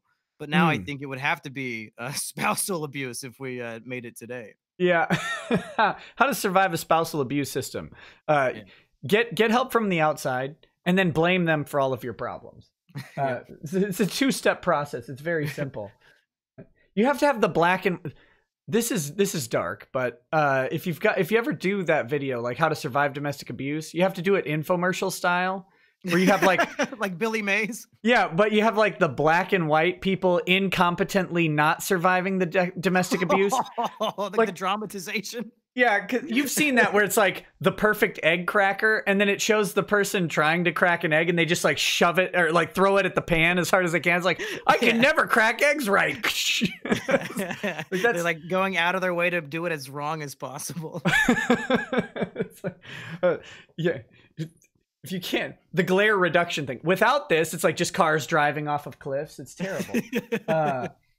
That's my favorite part of those infomercials. Lexum Recon Laugh says, do you feel awkward about kissing Asperger now? No, I think I might be the only person he's kissed who hasn't also been punched by him. I think I can take that record to my grave. There you go. Oh, that's hilarious. Now, so on record, does that include his mother? I don't know. I'd say I don't know to that too. Very safely kissed his mother before. Oh yeah, that'd be gross. Yeah, no good. Wait, did you tongue kiss him? Yeah, for a film we made. Yeah, sure, for a film. I've heard that before. Hey, Asterios Kokonos was the cameraman. You can ask him. Right. Yeah. I've seen Boogie Nights. I know how that works. If you want to see the film with me and Asperger kissing, it's called Mumkey Jones Stops a School Shooting. It's on my website, monkeyjones.tv. Go check it out. Very good, man. Well, I've got a bunch of chats to read, and you are welcome. You're welcome to stay. If you have to go, please let me know. Otherwise, I'd like to read a bunch of these and then maybe talk a little bit about kind of the greater, bigger picture stuff about being unpersoned online. And if you have any ideas about like how we go about managing and solving that sort of issue, since you kind of know something about it. Yeah, let's do it. All right. So I'm going to read a bunch of these real quick. We'll power through them. Mithrin Emrys says, thoughts on Zoom live streaming himself ordering $4,000 worth of food, hookers, and alcohol to be sent to Andy and Ralph's hotel in Miami. That sounds like a bad plan. Sounds like a bad plan. But I'm not familiar with it. I think Mithrin Emrys was DMing me on Twitter, but I am off of Twitter right now. I got banned from Twitter for saying back in 2017 when I had no followers really. Someone asked me a question about Disney, and I said that Disney would send a team of super lawyers to kill you, and that's apparently abusive behavior on Twitter. So somebody who hates you scrolled through your tweets for 2 years until they found one to report, and then Twitter fell for it. Yeah, Twitter fell for that. So I didn't follow the. I'm assuming it's a 12-hour ban or whatever. But I'm actually appealing it because I don't care how long it takes. I'm not going to have that abuse strike on my record because that's nonsense. Yeah. Oh my God. Siren Jag says, I become so engrossed in the Racket's YouTube rants that my inner angry monologue is now Racket's rant voice. The below average Rekieta rant is still more powerful than the most powerful substance known to man. Eggs Erroneous. Experimental series. Earjuice says, I love it when Nick supports LGBTQ YouTuber incels. Is that you, apparently? I guess I don't know which of the LGBT I fit into, but... Well, definitely a G or a B because you tongue-kissed Asperger's. I mean... Oh, yeah, no, yeah. I guess I'm bisexual now. Yeah, I'm a bisexual incel. You get the card, at least. You get the pass. Awesome. You get the pass. So you can put that on, like Elizabeth Warren, on all of your applications for whatever you need to do in life. Amtank says, late again, sigh. Mithrin Emmer says, also sorry to hear you're in Twitter jail again. Joe Lugo says, thank you, sir. No, wait. Ty's firm, not thank you, sir. I thought that was an acronym. Ty's firm seems really close. How much do you think Ty is itching to enter the courtroom with certain individuals that belittle his firm? I think he would love to. Are you following this Vic Mignogna situation at all in the anime world? I haven't. I don't know the details, but based on the people I've seen talking about it, I'm under the impression that he's innocent of whatever they accused him of. Is that about right? Yeah. Yeah. That's one set of the story. But what he's been accused of largely is that he at conventions, right, when people come up to get autographs or whatever, he'll give them a hug and a kiss on the cheek. And so people have said that that is kissing a minor on the face without their consent. Oh man, Joe Biden is fucked. Yeah, Uncle Joe, creepy Uncle Joe is, he's basically raped and murdered several children based on, if that's the description we're going with. But yeah, that's the majority of his charges. I think the worst charge levied against him is that he brought a fellow voice actress into his hotel room. He kissed her. She didn't like it, and then he stopped kissing her. Okay, so like any date I've ever been on. Right. Yeah, that's perfectly average male and female interaction is there. That's that. At the end of the day, the man voiced Edward Elric not once, but twice. And Full Metal Alchemist Brotherhood is such a good anime. I say, just drop the charges, people. The man has paid his debt to society. He voiced a great anime dub. Yeah, and not only you said drop the charges, which is true, but the worst and the most nefarious part of this is, of course, there are no charges, right? Oh, like, because if court of public opinion, right? If there were charges, we could take this into a courtroom.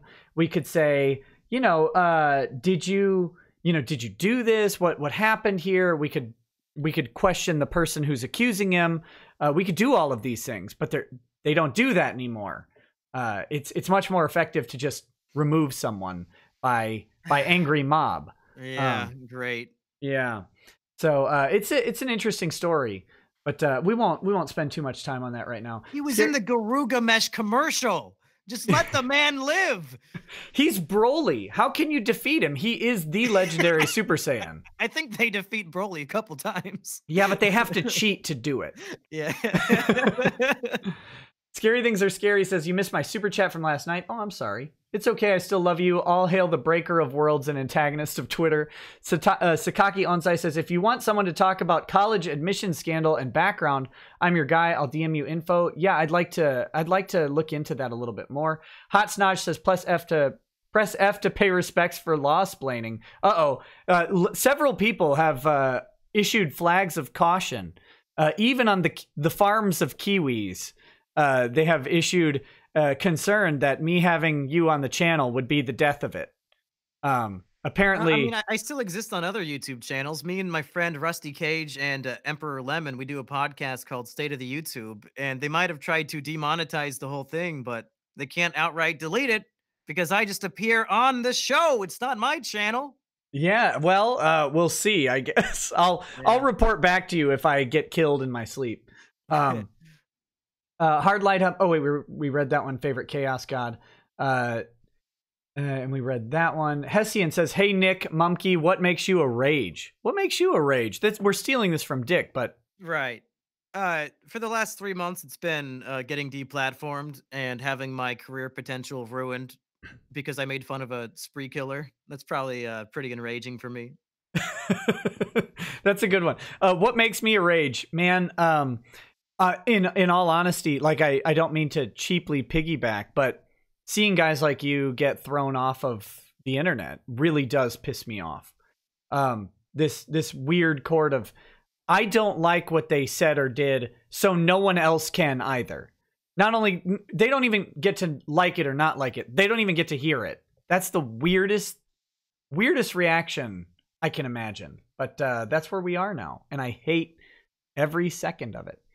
Sulfuria Kitune? Well, I don't know how to pronounce that. I cleaned up a GIF to put a meme on it. What do you want me to put on it? 3 words and a 1-word punchline. Oh God, I have no idea. What is it GIF of? I don't know. It just says a GIF. Is it GIF or GIF? I always go with GIF. Hard G. I go with GIF too. Okay, good. I'd have to throw you off. So 3 on the top and 1 on the bottom. I'd say just go for the classic. It's that boy, and then for the bottom, I guess Skeet. There you go. Skeet. It's that boy, Skeet. Hopefully, it is a GIF of a frog on a unicycle. Let's go with it. or not. Hopefully, like maybe it's a gif of a cat raping another cat or something. Whoa. I've seen that gif, and that's pretty brutal. Quinn Murphy says, for the Emperor, for Sanguinius, death. Ricky B says, all hail our fierce bearded and cult leader. Fear the beard. I'm now the leader of a cult, apparently. Sin of the End says, ree. Palix Tobin says, shout out to my boy Mumkey. Al says, I think re should be an inhale, not an exhale. Can you do an inhale re? No. No. Re. Oh, that's horrifying. I feel like I'm exhaling when I do that. Yeah, well, here we go. I guess it's hard to actually get air in, though. I feel like I'm just not breathing. Right. Spooky Nerdy Skellington says, Nick, my brother met you in Tennessee and I watch your show. Can I legally embarrass myself on the internet? Sure. Also, more Greer / lolcow with Sriracha. Yep, the Greer stream, I'm trying to get one of Greer's former employers online on a live stream to talk about Greer with us. I think that'll be great. Do you know about Russell Greer? I mean, you've talked to Sriracha, so I have to figure that you've heard of him. Sriracha, but I don't know about this Greer thing. What's going on with that? So Russell Greer, he's someone that is probably your next video about mass shooters. No, I'm just kidding. No, that's a joke. Greer is a guy who has Mobius syndrome, which means that his eyes don't move left or right, and his mouth will not close. So it's kind of open like this all the time. Oh God! Were his lips cut off in an African tribal ceremony? No, he's just born that way, like Lady Gaga. So his mouth can't close. He has lips, they just don't close. So it makes him communicate like very, very ineffectively, and he can't eat or drink without making an absolute mess. Here's the thing, though, with Russell Greer, like that you start to feel sorry for him when you hear about this, but then you realize that he has sued Taylor Swift twice now, once in Utah and once in federal court. He's also sued Katy Perry and Ariana Grande, as well as a random stripper. Because he sent a song to Taylor Swift, not for her to record, very clearly a gift song. I've got to be very clear about that. He sent her a song as a gift that took him 2 years to compose and record. And he sent it to her, and her agents are like, Miss Swift doesn't actually accept any music for copyright issues, right? She doesn't accept music submissions at all. And so because she didn't accept his song, but she did like show up to a burn ward and talk to a kid, he feels that she must give a disclaimer anytime she does anything in public that says that she won't respond to literally everything people ask her to do. That's his legal theory. He had a good case. He sued her for $100 million in damages. No, yeah, that's fair. To be completely, that was his second lawsuit. His first lawsuit was only for something like $10,000 in small claims court in Utah. And he did offer to her attorney to settle the case for a dinner, not a date, but dinner. You should talk to Sriracha about him, because he wrote a book about it. Self-published a book, Why I Sued Taylor Swift, and it is a work. Lulu.com. It is a work of art.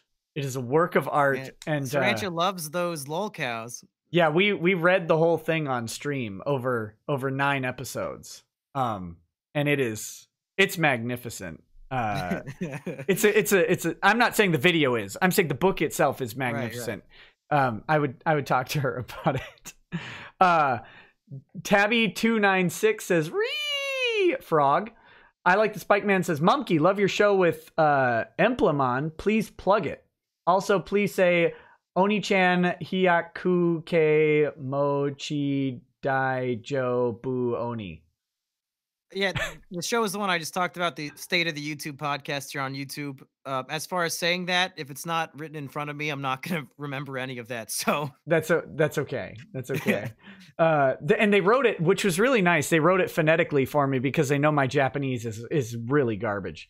Yeah, me too.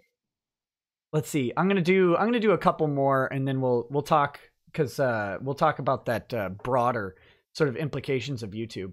Or banning people from the internet. Joey Jojo. Oh, this is actually the perfect one to end on. Joey Jojo says, get Martina Marcota on. She's a dancer and political YouTuber who has a comic called Lady Alchemy. Chase Bank just banned her, hurting her financially. I've talked to Martina on Ethan Van Sciver's stream, and I talked to her on Twitter DMs. She is welcome to come on the show for sure. I would love to talk to her. But yeah, so Mumkey is, she's called the first lady of the Proud Boys because I guess she's dating, or dated someone who is high up in the Proud Boys. But of course, as proud girl, as a woman, she can't be in the Proud Boys. That's not allowed. Right. It's no girls allowed club. So Chase Bank, just out of the blue, sends her a letter and says, nope, you can't have an account with us anymore. You're going to have to... Now, pretend I'm just completely retarded. I don't know anything about the Proud Boys. What is this? So the Proud Boys were started by, you know who Gavin McInnes is, right? Is that a YouTuber? Sort of. He's the guy who started Vice, the Vice Media. Okay. So he started Vice, but he's on the right, and I don't want to ever misdescribe someone. But I think he considers himself a Western chauvinist. So he's like pro the West. Okay. Whatever. And he's going to save the West. Like many other people like Sargon or whatever, they're going to save the West from the East, I guess. That's how I don't know who you save the West from other than the East. So that's why I say that. But, so he founded this group called the Proud Boys, back, I don't know, I'm going to get the timeline wrong, but sometime shortly before the 2016 election, I believe. And the Proud Boys is basically, they believe in modern Western values, right? So they're not opposed to any particular race or sexual orientation, although they're frequently called alt-right white supremacists.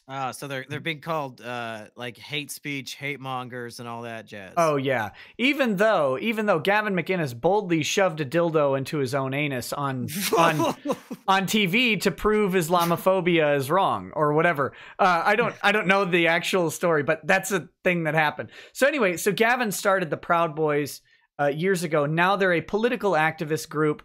They have some rules that are kind of interesting. Like to get into level 2 of the Proud Boys, you have to get jumped in like gang style. And it's the jump in process is these guys, like other level 2 Proud Boys, punch you as hard as they can. And you have to, while being punched, recite 5 cereal brands in an articulable fashion.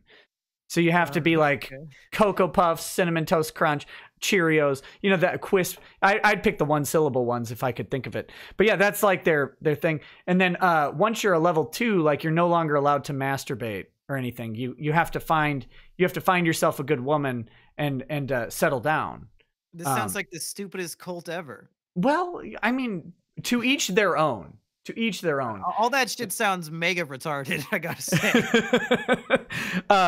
Many people think that way. And now, of course, I'm only highlighting some of the more ridiculous I hope so. Beliefs about it. I've actually met several Proud Boys. They're very nice.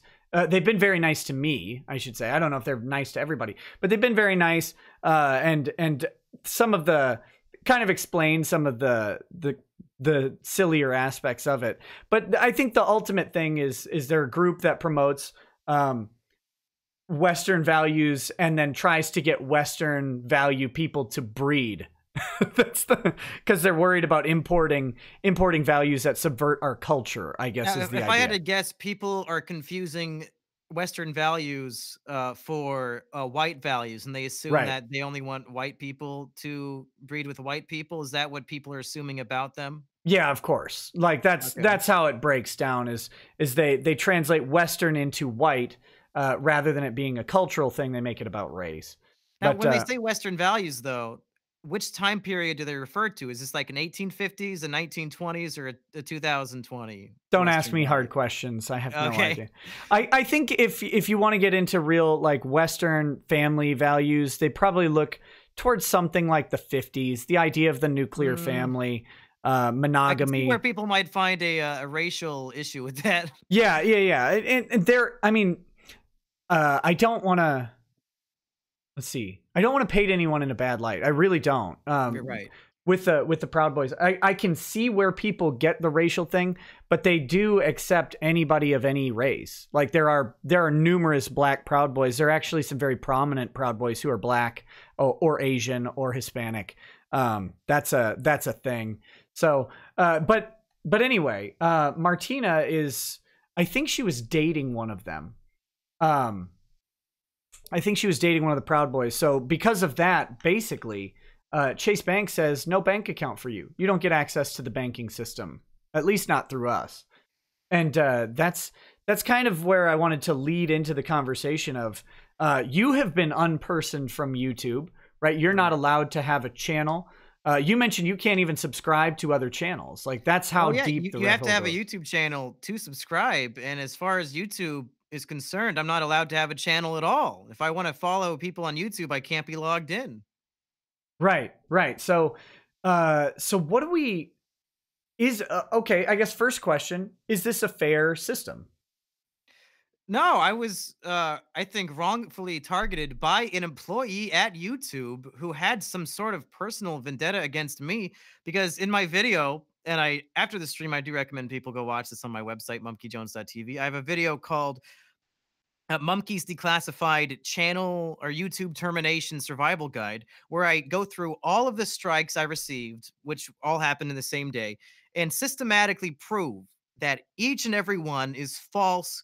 I did not commit any hate speech or any of the things I was accused of, and I give undeniable evidence that all 6 of the strikes are false. But of course, it doesn't matter. You get the trusted flaggers, which are the people who are like the middlemen between YouTubers and the YouTube administration. These people really, they ultimately decide most of the time whether or not a strike is valid. I talked to 2 of them. That's flaggers with an L. What's that? I said that's flaggers with an L. Oh, did I say it wrong? No, you said it correctly. I was just clarifying for the YouTube gods that's those flaggers. Well, I talked to 2 trusted flaggers who have in the past gotten my strikes that were false strikes removed. So I thought it'd be an easy fix. They confirmed to me, these strikes are false. We'll get that fixed for you. Then they come back to me a week later and say, sorry, the YouTube contact we have said it's a no deal. So people who are experts in this field agree with me that I didn't do anything wrong, but YouTube is a faceless corporation that can ultimately do whatever it wants, and it just outright terminated my career on this website because they felt like it, even though I didn't break any rules. Right. So you are of the impression that that's not a fair sort of system. Of course not. Right, and I'm of that impression too. Like I think that is absolutely unfair. I've had discussions with Josh from Kiwi Farms about this. So basically, YouTube is protected by something called Section 230 of the Communications Decency Act, which says that these online platforms can do whatever they want. Like you just said, they're a faceless corporation. They can just do whatever because it's quote unquote their platform. Right. Do you think that it should remain that way, or is there something that we should be pushing for to make it our platform? Is there an argument that you have that way in that respect? Yeah, the argument I would always love making is that YouTube has monopolized this type of content, and people always say no, they don't. There's rivals, and every single time somebody says that, I ask them, how many times this week have you gone to Vimeo? How many times this week have you gone to Vanillo? How many times this week have you gone to any of the other YouTube competitors to watch content? Don't you relegate Never. Daily Motion to other, please. You have never, ever. YouTube is the only one. It's the biggest one. It's the monetized one. They have a monopoly on this type of internet content, and you can't prove otherwise because nobody uses any other fucking website. You know you don't. Every single one in the chat. You know you only use YouTube for video content in this style. So I think as a monopoly, they should not be allowed to outright ban people when it's essentially a public utility in my mind when it's the biggest and basically only one. And I think I deserve a third party to look into the case and decide whether or not getting terminated from the only platform that has this was fair, because I think they would side on my side easily. Right. Now, do you extend that sort of feeling towards Twitter and Facebook and other massive platforms? Is there a I guess, is there YouTube is, like you said, nobody goes to any other place for YouTube content. Some people are mentioning Twitch in the comments, but Twitch is live streaming. it's predominantly gaming. It's predominantly live streaming. That's at least how they sell the platform. I mean, some people would say it's predominantly V-necks, right? Like that's deep V-necks. But so if it's YouTube is where you go to upload videos. I mean, I primarily live stream on YouTube because Right. it's the most fun thing in the world to me right now, anyway.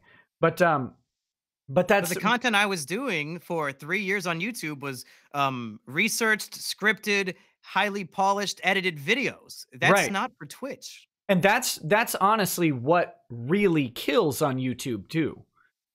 Is that research, polished, edited, and compact video. Like, they're like the 15-minute magic of the algorithm. Right. You put out a video that's like that is good content. It doesn't matter how many subscribers you have. Those things take off very quickly if they're produced right.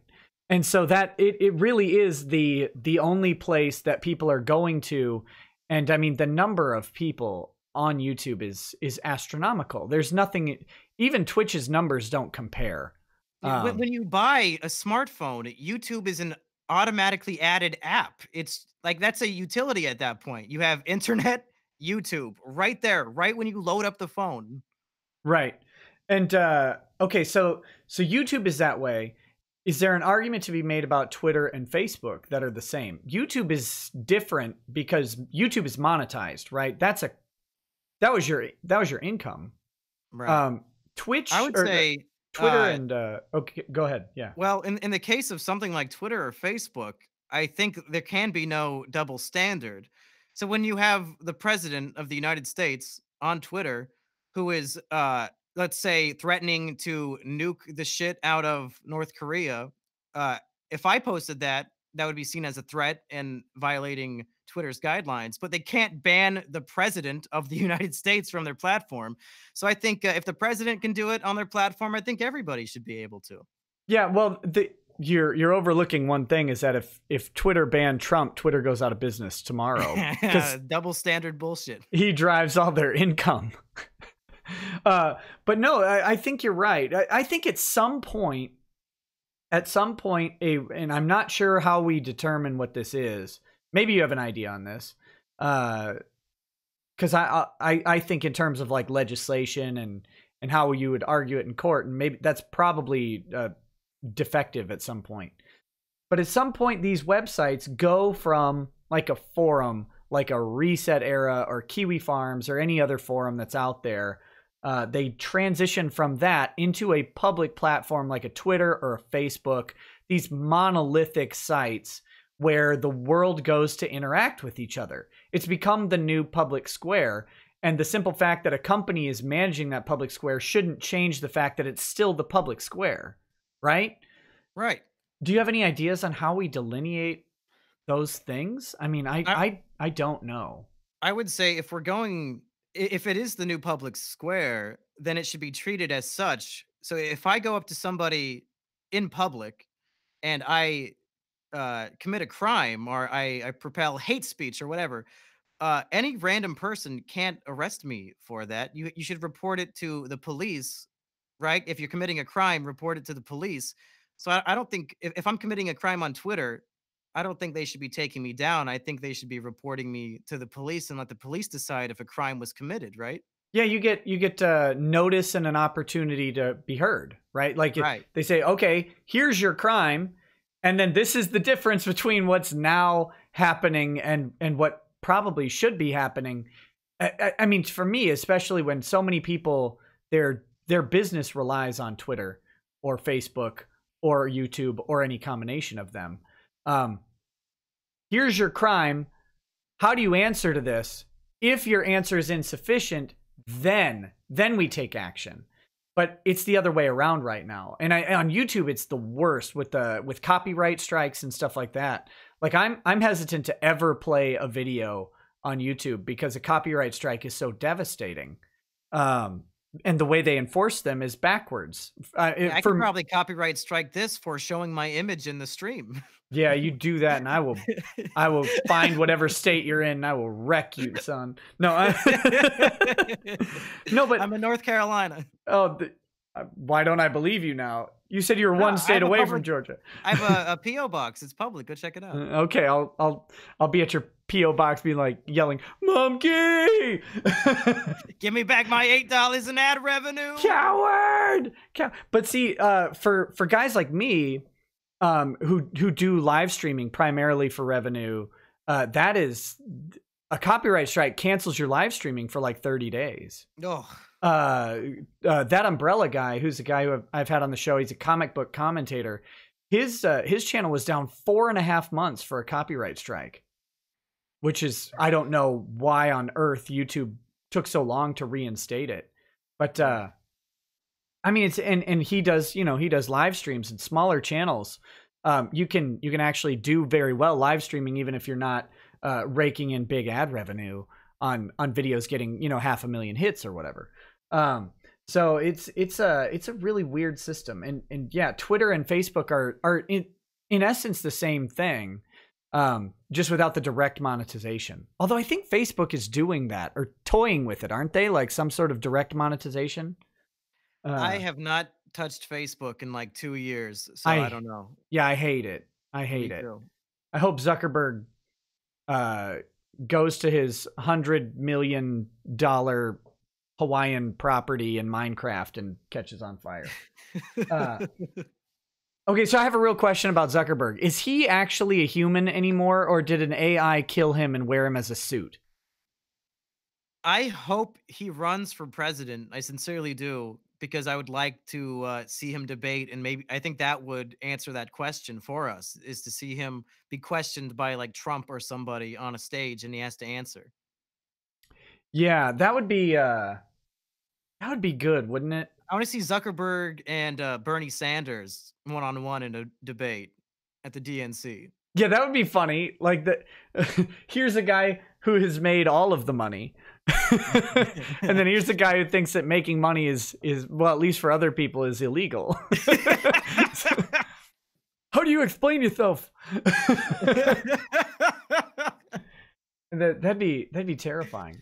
It'd be terrifying. Yeah, man, I don't know how we solve this problem, and I don't know how we get society to where we are, because I look at how far ahead internet culture is from the rest of culture, right? Like internet culture is so far, how do I think you know what I'm talking about, but guys like you who had made a business on YouTube long before the rest of the world was catching on to the idea that you can make an actual legitimate business on YouTube, right? Like you've been doing this for a little while. Yeah, about 3.5 years. Right. And when I talk to people about doing business on YouTube in this way, making videos and making money off of it, it's foreign to them. They're like, what do you do? Like, what are you selling? My parents can't even believe that a person could make money on the internet. Right. They're doing it. Yeah, they have no idea. So what I'm saying is that people who are watching the show know, people who engage in YouTube tend to know that this stuff is viable. But outside of that, and outside of these bubbles of the internet space, the normal people that you run into on the average day have no idea. How do we get them? Do you have any? I don't know. These are weird esoteric questions, but like, right. how do we get society caught up to that? Well, how do we get them on board? We briefly mentioned this guy before we went on the show, and I saw somebody in the chat mention him, but I don't know anything about this guy other than what I saw this morning. But there's some candidate with 1% of the vote right now named Yang, some Asian man who evidently wants to make the internet a public utility, or like social media sites a public utility. I mean, if anybody has any more information about that, I don't know how true that is, but I guess if we can elect somebody who believes in these principles, maybe, I don't know, we can get it on a national stage. Man, I worry about that. I really do. I worry about using government to do anything because I'm like a libertarian. Like, Yeah. like I want to dig a moat around my house and dare the government to cross it type guy. Yeah. And put grenades and alligators in it, and alligators with grenades in their stomachs. I want to weaponize Outside alligators. of having like a magical government that actually defends free speech, what could be done? Yeah, I don't know. It's well, I do know one thing. I talked about that section 230 of the CDA, and if Congress were to repeal the protections that are in place for certain websites, chat loves Andrew Yang, by the way.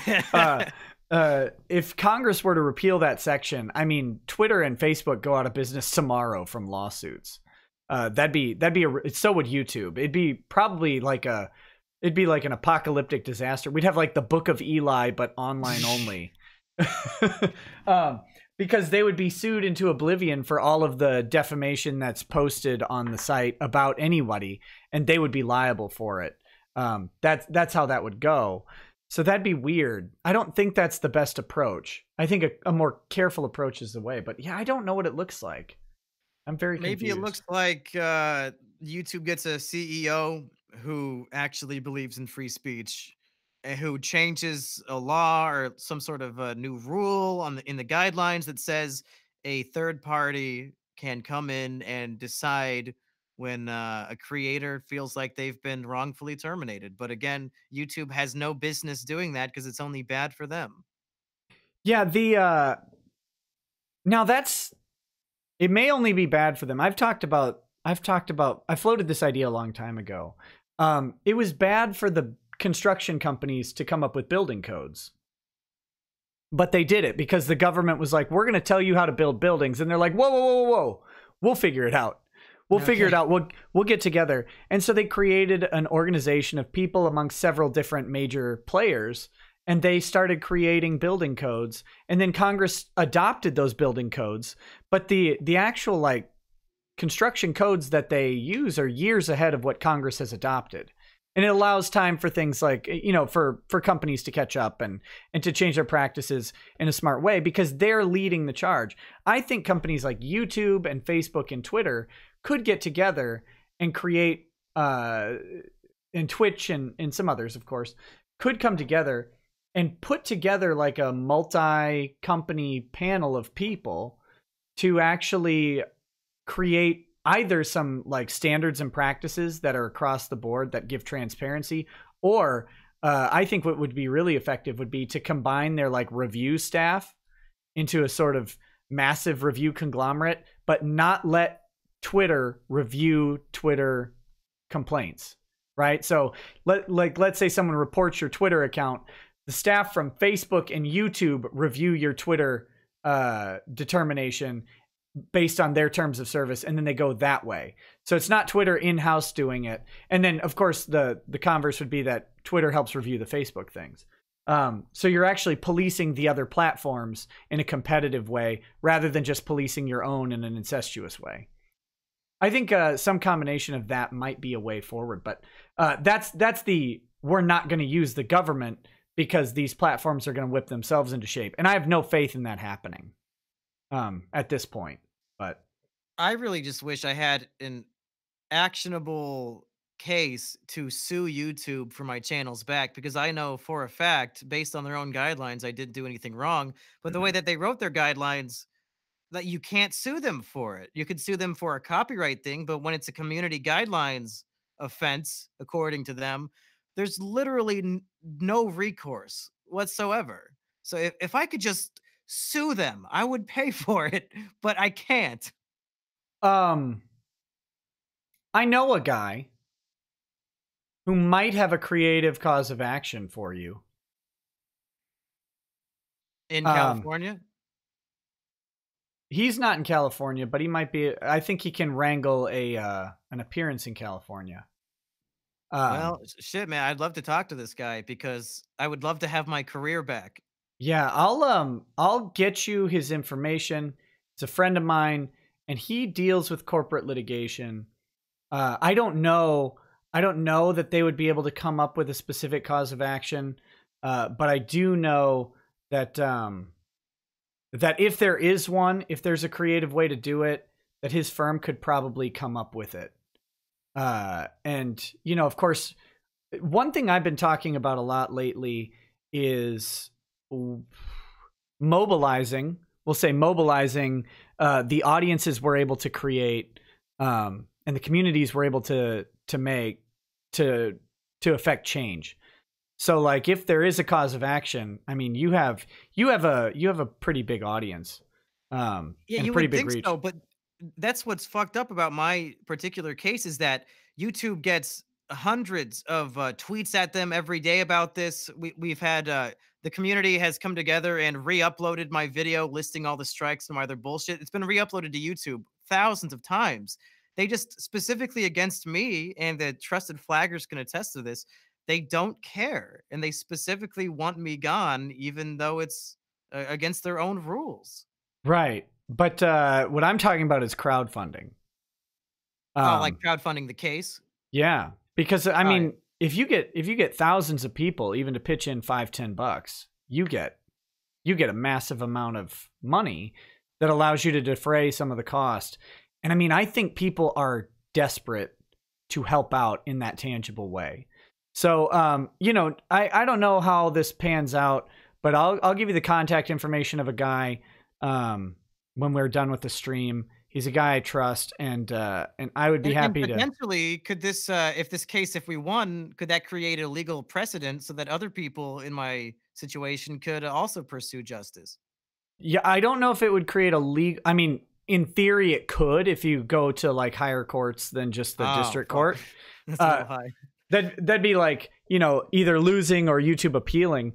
But here's the thing. I mean, if we can put together a tangible sort of system for guys who have large communities and get this treatment, to at least get YouTube to, because right now I think the problem is YouTube's not listening. Right? They don't want to listen to you, And they have no obligation to listen. right? But if we can force them to listen through a lawsuit, even to listen and really weigh out how much they want, like, do we really want to fight this, or do we want to just say either we create a different system, or we let you go on the condition that you just shut your mouth and leave us alone, and we put you back on the platform type thing.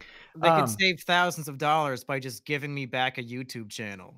Yeah, I think maybe there's a possibility. And the trick, of course, is just finding that cause of action. For you, they gave an interview that said you violated their terms and that you engaged in hate speech or something like that, right? Right. Yeah. And you didn't. And it's provably false. They gave me a hate speech strike on an audiobook of Elliot Rodgers' manifesto. There are multiple other audiobook readings of that manifesto on YouTube, as well as readings of Mein Kampf and any number of other things. So to specifically target mine and call that hate speech when you're reading a historic document, that is absurdity. Yeah, absolutely. And okay, yeah, I'm gonna give you this guy's contact info, and the good thing is, he's a friend of mine. I'm happy to help fill in gaps and come up with kind of ideas for how you go after a YouTube, how you mobilize this, and if we can come up with something, I mean, I think it's something that people would get behind in a heartbeat. Because yeah, I would do a shit ton of charity streams for my legal fund. It'd be a lot of fun. Yeah, I think. Well, the reality is, I think people are tired of seeing people that entertain them thrown off the internet. Like that's like it's your favorite TV show and they just take it away, not because the show is logically ending, like right mid-season. Well, nope, no more TV show for you. So I think, yeah, I'll definitely get you his information, and he's an interesting guy anyway, and I don't know, man. I think we need to start utilizing the resources that we have, and letting the community help out in ways to get the content that they want. Because we can't live in this world where everything's a cat video, because that's boring. That's Right. boring. Yeah, we have to fight back. Yeah. All right, let me hit a few more million of these chats here. Ralph Griswold donated a couple times. He didn't say anything. Thank you. Matt Baldwin says that's what cops call a clue. That would have been a while back. Richard Ty says Ron and Monica haven't tweeted in 2 days. Hilarious. That's related to the Vic Mignogna thing. Yeah, I think maybe they got some interesting literature over the weekend. Painful Buggery says, hey, I've had interactions with Assburgers on other social circles. He's an obsessive smooth brain that gets angry over the dumbest things. Yeah, well, there you go. Eden1223 says, hey man, love the stream. Just wondering, what do you think about the show Law and Order? Is it close to the real thing? Currently watching it. I'll tell you this. When I was taking the bar exam, I took the first half of it. It's a 2-day test. And I went home and my brain was broken by legal. The first day is essay questions. And I got home, or not home, actually. I got to my parents' house because I live 2 hours away from the law school, but my parents lived close. So I'd stay overnight there. I got to my parents' house and my dad is watching Law and Order, and I sat down upstairs to kind of unwind. And he's just watching Law and Order in the background. I went, you know what? Everything about this is incorrect, and I'm going downstairs and going to sleep. So no, it's not really close to the real thing. It's horrifying. I don't recommend it. Tillip says, show us your chair, Mumkey. It's just a normal leather chair that squeaks because I haven't greased it. There you go. Yeah, but does it have all of the leather? That's the real question. Oh yeah.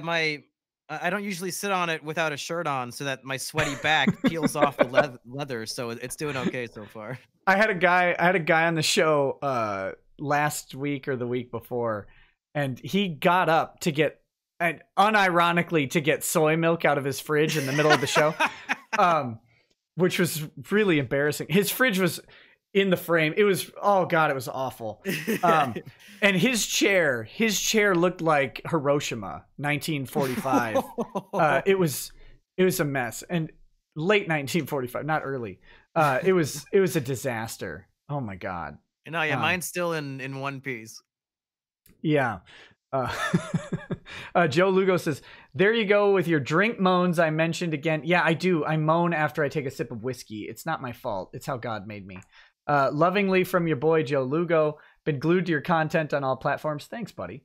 Zero Depressive says, Nick, could you cross-examine Mumkey like a hostile witness?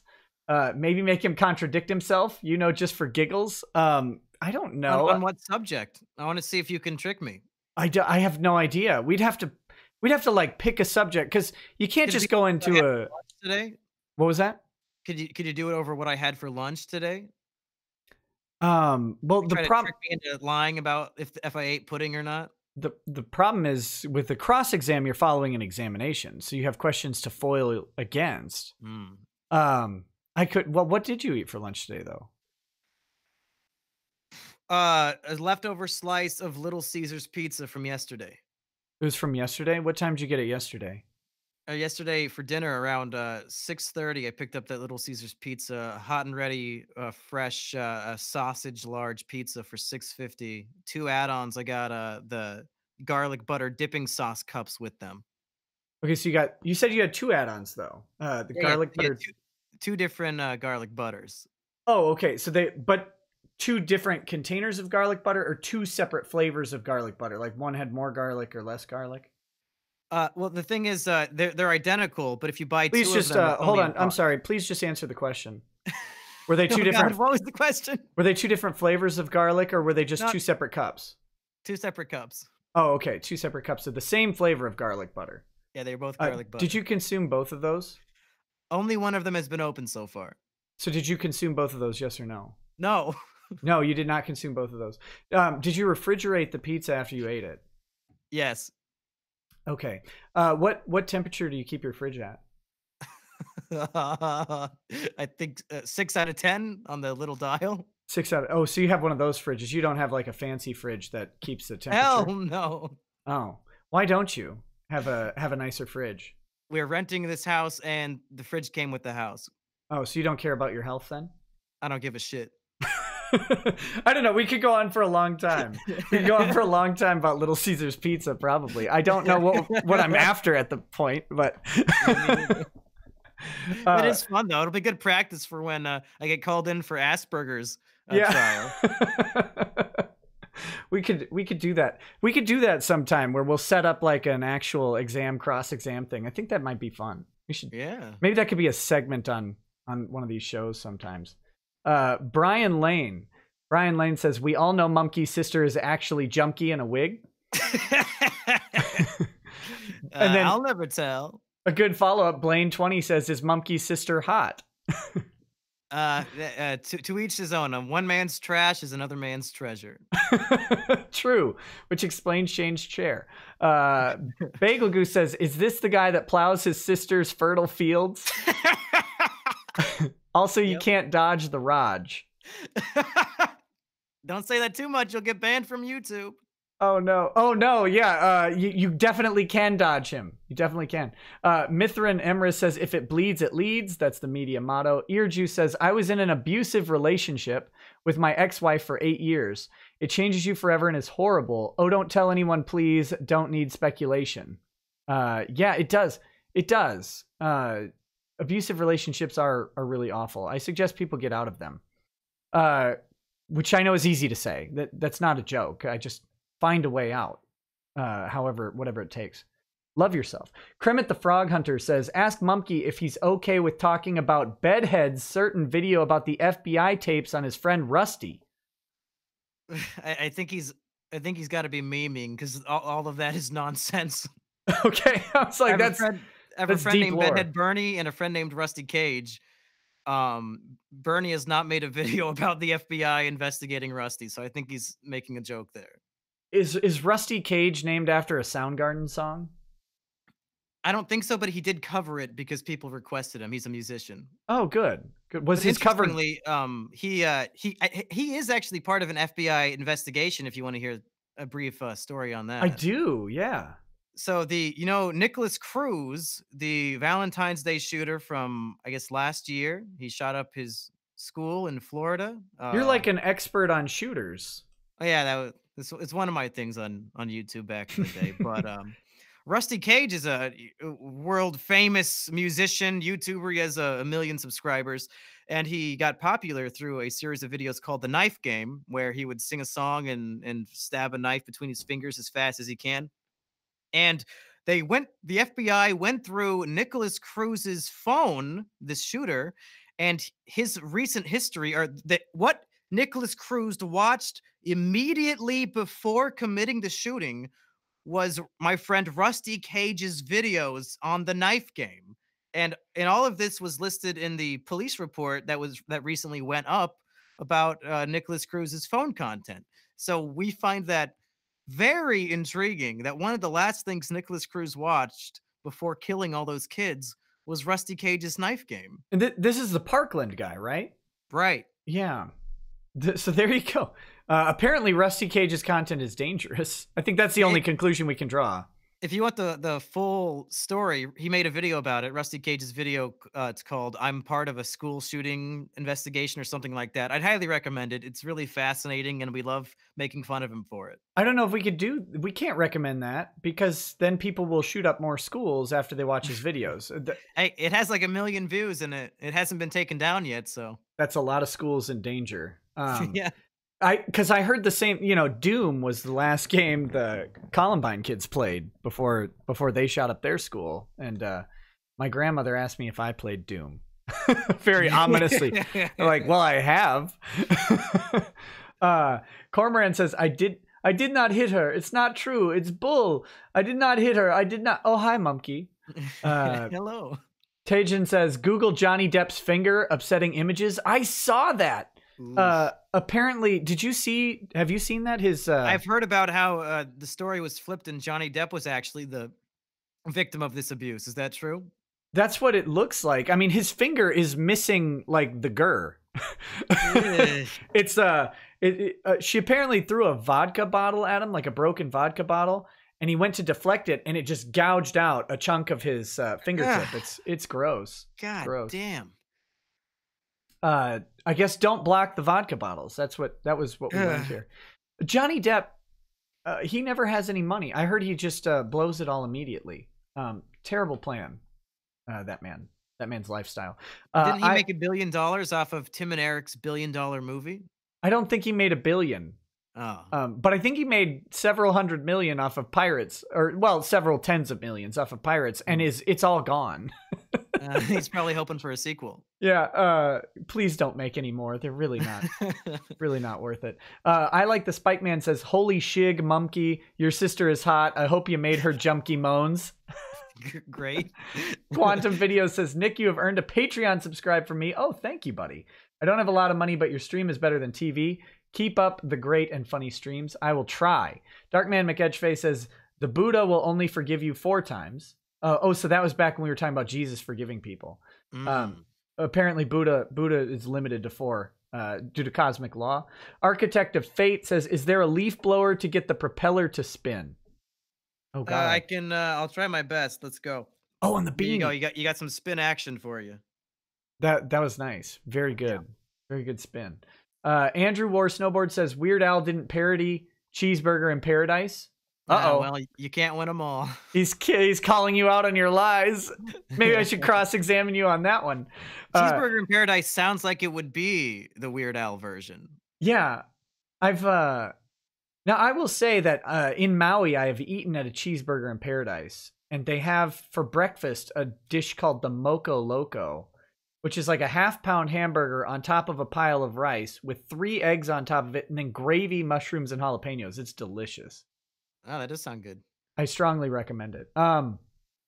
David Ochoa says, "So when the hashtag KickVic falls apart and starts to implode and turn on each other, can we hashtag Soilo and greed?" Okay. I don't even understand that joke.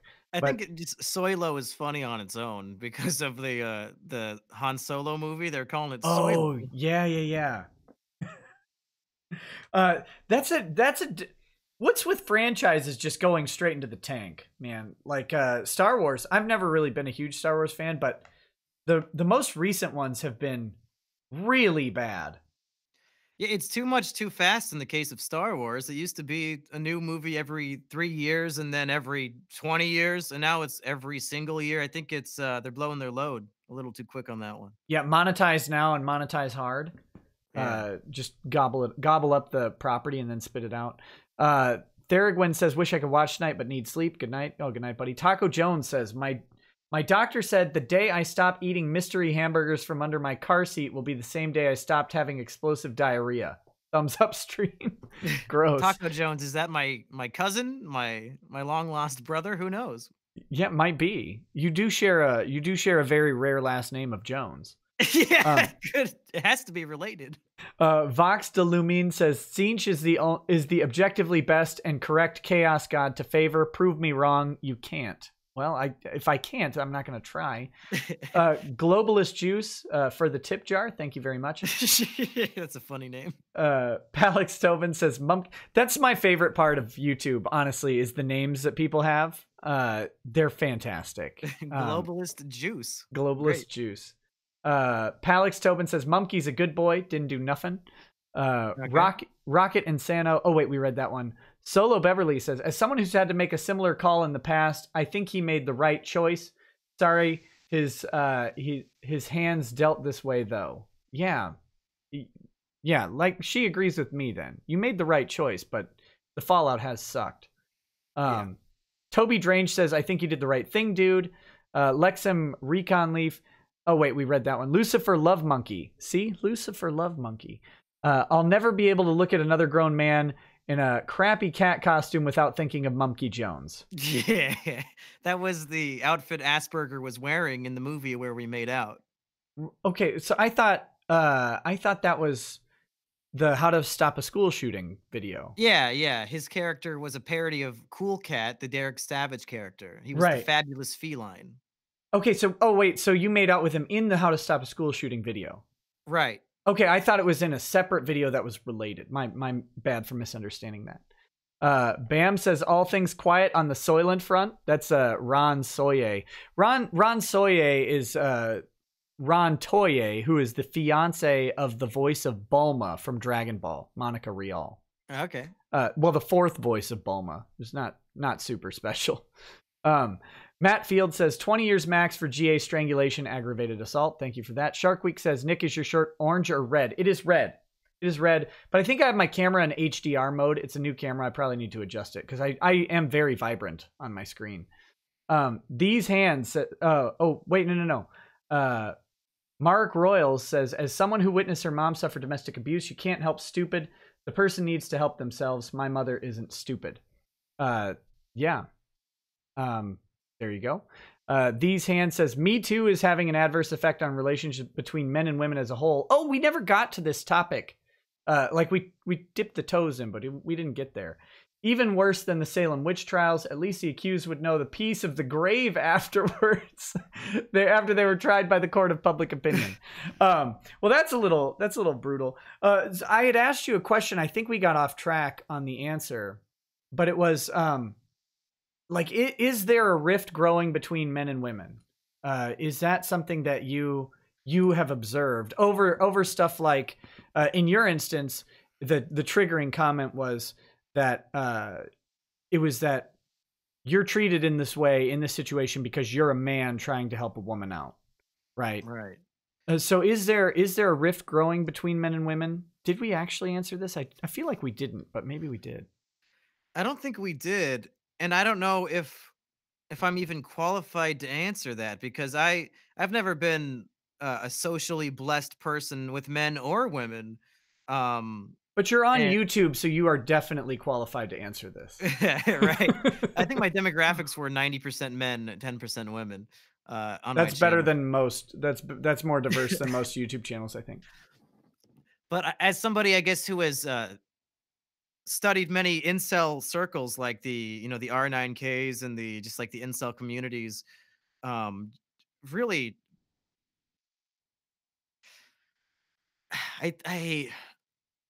I don't know. I don't know if it's really a newly evolved thing. I think there's always been, to put it in their terms, the Chads and the Stacys, and then the Betas and the Eugenes, or the percentage of men who feel like they're cast out and rejected by the opposite sex, and they grow to resent them, like Elliot Rodger did, and he's the greatest example of this. And he becomes so jaded by his perceived rejection by women in society that he seeks violent retribution against them.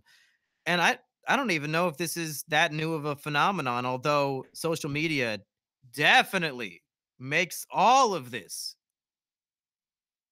tenfold worse. I don't think there's any denying that. Yeah, I think I agree. What I'm kind of wondering though is, so in that light of social media, is what social media does in I guess exponentially amplifying this type of stuff, is that making some sort of chilling effect on not like the incel terminology, the Chad, Stacy, Eugene, Beta, or whatever it is. You're the expert there. I just know that Chad versus Virgin memes. That's all I know. I didn't even know that was actually, like, I was accused of using incel terminology the other day, and I'm like, there's an incel terminology. I honestly have no idea. Yeah. But you're the Chad dad. You wouldn't know. Yeah, exactly. I just have a giant bulge in my pants and a weird arm thing going. No, so because of all this though, so I know there's always been like the in-group, out-group, to use more traditional, I guess, sociological terms. There's in-group, out-group, that goes back forever. But is there a growing, because of social media, is there a growing reticence of men to even interact with women and women to even interact with men, because it becomes dangerous or toxic to have these interactions? Yeah, have you seen the emergence of a new group calling themselves the MGTOWs? Yeah. Yeah, the men going their own way. They decide, trying to pursue romantic relationships is so taxing for men. And then if anything goes wrong, yeah, society will be in women's favor and believe anything they say that the man did. So the MGTOWs say, you know what? It's not worth the trouble. We can live happy, fulfilling lives without even interacting with women. And I would not be surprised if that movement or that group continued to grow as long as social media stays par for the course as it has been. Sex robots, yay or nay? Oh yeah, why not? Doesn't hurt anybody, and it helps people who are sexually frustrated get their jollies off. Maybe they won't be so angry that they shoot up Isla Vista. I think Elliot Rodger could have used a sex robot. Yeah, I think okay, so different question, but in the same vein.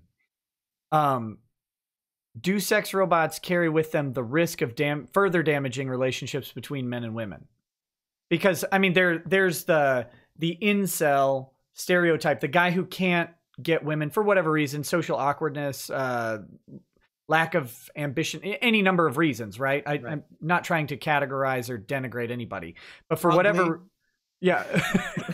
Yeah. Ugly. Maybe stars on My 600-Pound Life, although they all seem to be in relationships, which is baffling. But either way, so for whatever reason, they're unable to. Sure, sex robots for them. But what about MGTOWs who look at this from the risk versus reward perspective and say, no, I could be with women. I've had girlfriends in the past and all that stuff and serious relationships.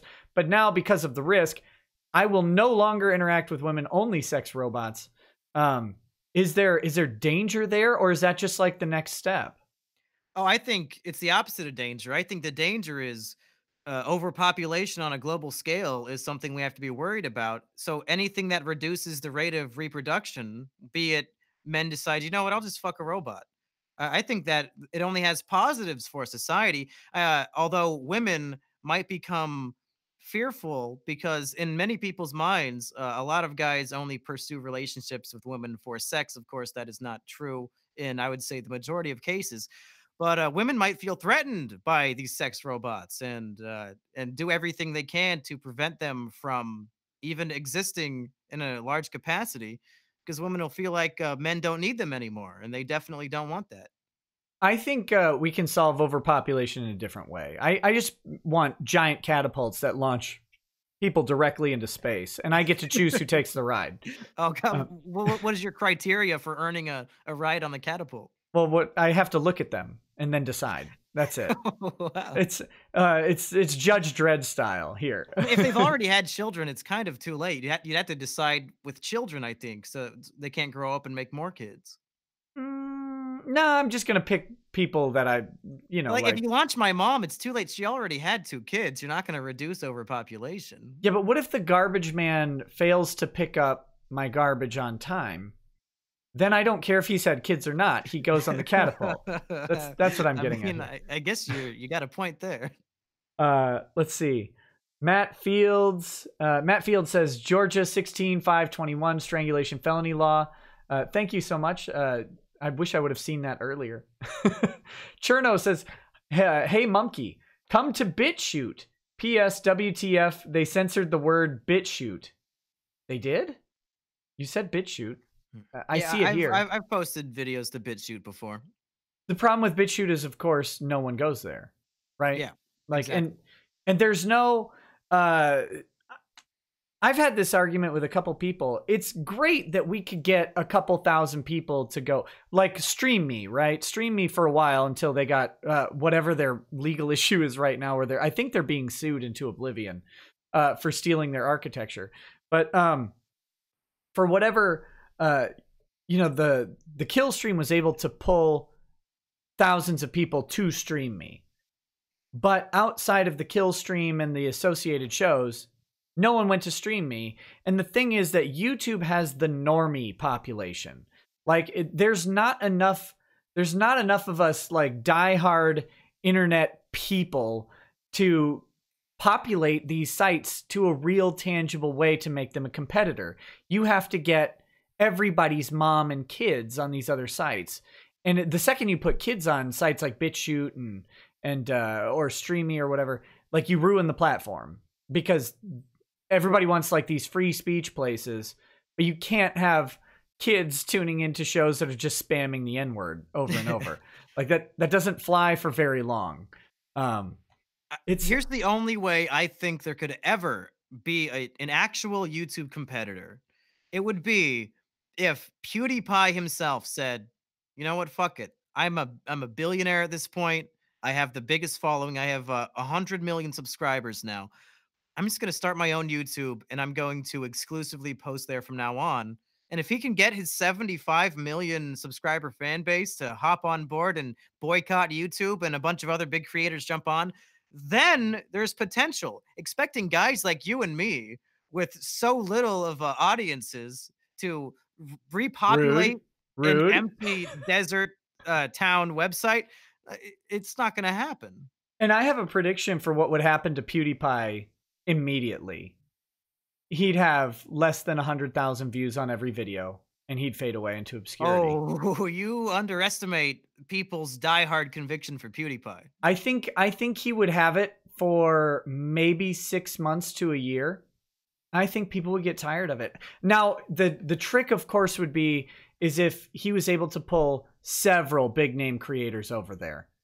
I think it's a huge risk, though. I really do. Well, I really YouTube do. has been fucking up so much lately that people are getting actively angry with it. And if these big name YouTubers could make more ad revenue on a different platform because they're all getting demonetized left and right nonstop, they would have every desire to jump ship.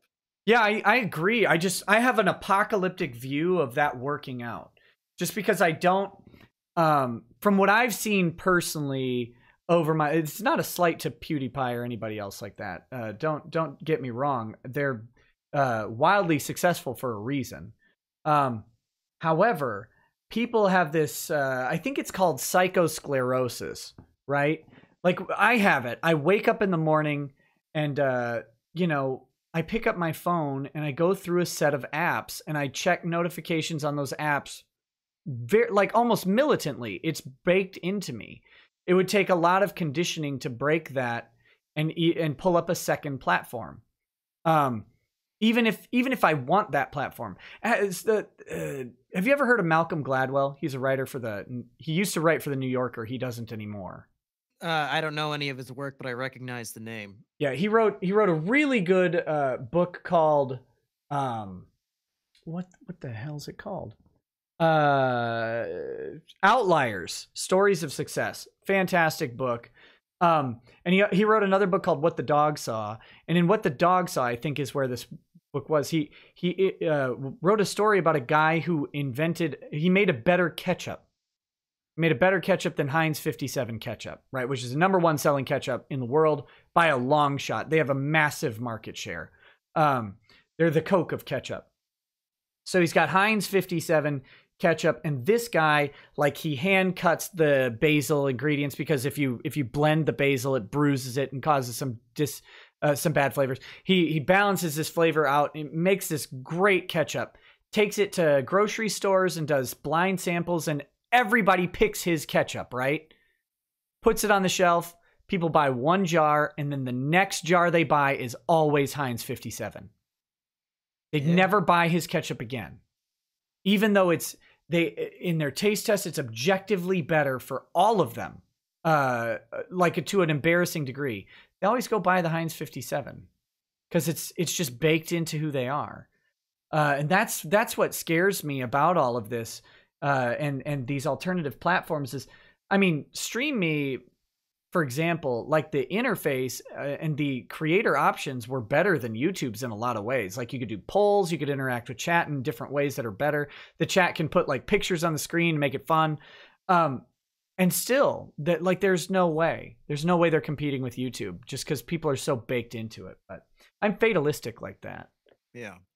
And YouTube is owned by one of the biggest companies in the world, Google, Alphabet. And they claim that even YouTube being the biggest one, they run it at a loss. So even if a competitor rose up, they wouldn't make any money from it, according to Google.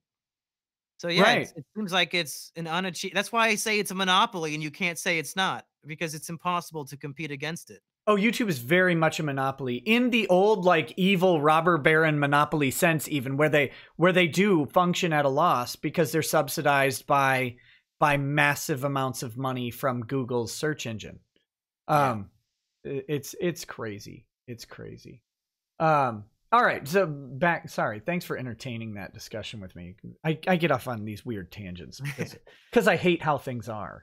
I would love nothing more than for PewDiePie to bury YouTube, but I don't know that it could work. BJ Blazkowicz says, settle an argument between me and a friend.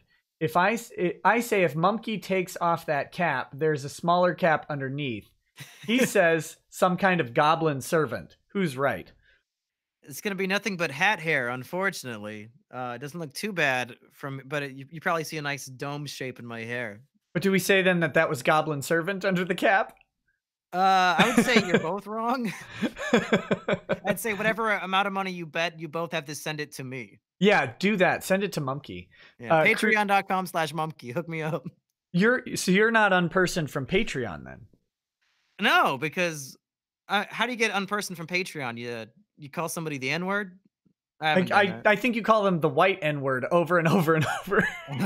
Yeah. I think Sargon. All I did was make documentaries about a spree killer. I don't think that violates their terms of service. So do you think that was that's part of it because YouTube got shot up by that weird lady, right? Yeah. I hope I didn't. Something. Yeah, Nassim something I think is correct. Do you think that factored into the termination of your channel? Because it was about a spree shooter and they had a wacko come in and shoot up the place pretty recently. I mean, it was like a year or two before, but still. I don't think so, because in the year or two after it happened, they still manually reviewed my Elliot Rodger videos and confirmed them good for monetization. Like, right. Whatever happened to me was a brand new decision to retroactively call my videos hate speech. Yeah. So man, I've always trying to find like at least their psychology for it, but I think they just hate you personally or and deeply. It could be a lawsuit from Elliot Rodger's estate, his family, but I don't know why they would do that when there are millions of videos about Elliot Rodger out there. I don't know why they would focus on Mumkey Jones. Did they sue you? No. Did they threatened YouTube to take down my videos? Did they out of curiosity, because you had like illustrated and satirized his manifesto and had it up on Amazon very briefly, right? And then it got I was never sued by anybody representing Elliot Rodger. No. Oh, see, I thought that's what happened to your Amazon listing, is that that the estate came after that for copyright infringement or something like that. No. Oh. Well, now I want to know why it was taken down. You know how lawyers work. You know I can't tell. Yeah, I kind of know that. I know maybe you shouldn't tell, but I know you maybe could tell. Oh wait, no, you might have an NDA. Never mind. I won't. Maybe. I won't push on it. I won't push on that at all. Yeah. But I am curious. My professional curiosity is piqued. Let's see. Crusader Saracen says, "Is it a common career track to go paralegal to raise money for law school? How much does law school pedigree matter when applying for jobs at law firms? Godspeed, gents. Keep doing Lord's work, Lawmaster Nick."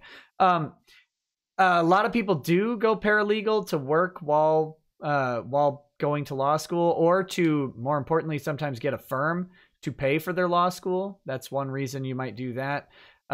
Your law school pedigree matters depending on what you want to do. If you want to be a drunk YouTube lawyer, your law school pedigree matters for absolute dick. If you want to go work at a high-powered firm in a downtown metro area, you got to find out who they hire from, and then you got to be in the top 10% of that law school's class. That's how you do it. If you want to go be a solo practitioner, go graduate from wherever you can get into and afford and deal with, and find out, if there are professors you like.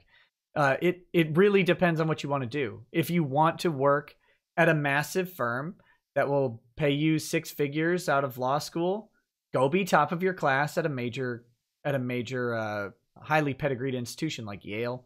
I think Yale passed Harvard. or something like that recently. But yeah, that's what you got to do. Toya says, Mumkey, man, you've been crapped on so much. It's just not right. Keep fighting the good fight. I'll be cheering for you along with the goats. Shots, Nick.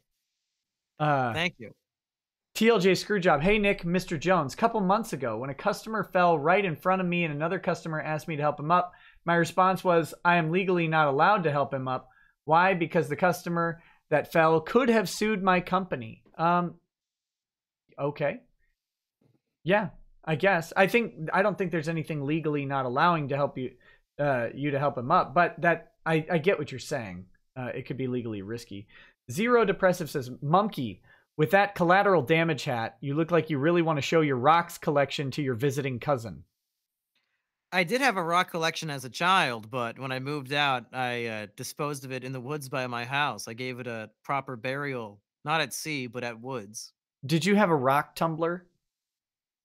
No, I had a just like a little storage plastic container that whenever I saw a cool rock as a kid, I would put it in my pocket and then had to have like dirt in my pockets all day at school because I was filling them with rocks. Your mom must have hated that. Yeah, but I had some cool fucking rocks in there. I'll tell you what. Yeah, I had a rock. It started because we went to Mount Rushmore, and I bought a piece of the old Mount Rushmore for $1. So I was like, oh, this is a cool rock. I got to get more. Yeah, well, rocks are cool. I'm with it. I used to collect rocks as a kid too. Yeah. But you were way more adventurous. I would go to the National Geographic store and buy rocks like a power nerd. You don't want any wild rocks. You want store-bought rocks. We only have domesticated, government-approved rocks here. Crusader Saracen, are you familiar with the case of the West Memphis 3? What a travesty. I've heard of it, but I'm not familiar off the top of my head. I'll look into it. Waifu Sans Frontiers. Is rough sex a defense? This must be to the Jackie situation. I don't really see a situation where you beat someone up and bite their thigh outside of coitus. Well, that's some exciting coitus. It could be a defense. It could be a defense. The question would be, of course, why was the Discord call and all of that part of the role play? Yeah, what kind of sex has somebody get their phone destroyed? Yeah, well, good sex, I guess. Depending on how you look at it, or maybe horrifying sex, one of the two. J Dodd says hashtag the shirt is vermilion. Cherno says Jackie sounds like an intersectional feminist. Any comment on that? Is she an intersectional feminist? You're gonna have to red pill me on the definition of intersectional feminist. That's intersectional means that you go through multiple, or you have intersecting avenues of justice. So you have feminism, and then of course crossed with like racism, or not like crossed with racism, with anti-racism, stuff like that. So you're typical like screeching feminist. We'll just go with that. With unironic blue hair and yelling at how much they hate men. I'd have to say no, because Assburger famously has a song called "Fuck Women," where he talks about how women should only be in the kitchen, and he likes to assault them. I'm guessing an intersectional feminist would not date a guy like that. The warning signs are all over this guy. Yeah, I thought it was a joke. Yeah, no, I know. Because you never expect someone to actually believe that, right? Yeah, well, here, I'll list off some lyrics. You tell me if this man seems dangerous. Every woman in the house, please grab a broom, and don't you dare talk back before I bust a womb. The only thing I want to hear from you is stroking and choking, and I've got 2 black eyes if you think that I'm joking. Jesus. Do you think that might be a dangerous person? It sounds like the epitome of like 1992 rap. He made that as a joke, and then he did it in real life. That's the crazy thing. Yeah, that's terrifying. Yeah. He should get help. Like no matter what. Whether he meant it or just became it, he needs help. That's horrifying. And I'm all for like edgy jokes, right? Like I love them. Yeah, me too.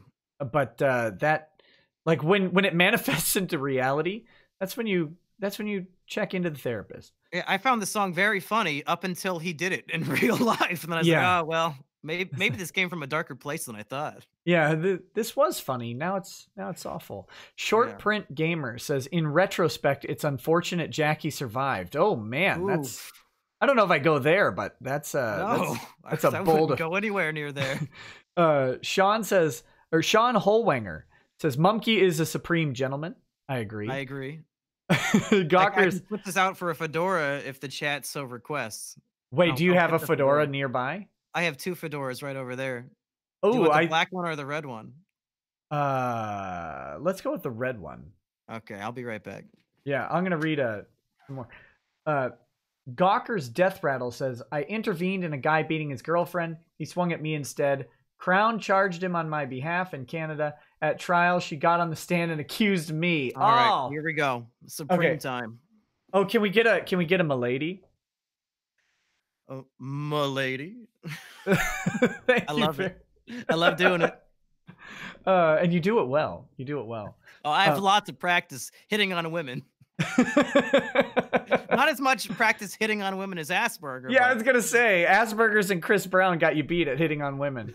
I like the Spike Man says, read super chats with Mumkey. That's what we're doing right now. And there's a bunch to go. So, but like I said, feel free to stay. I love having you on, of course, but I never want to keep anybody.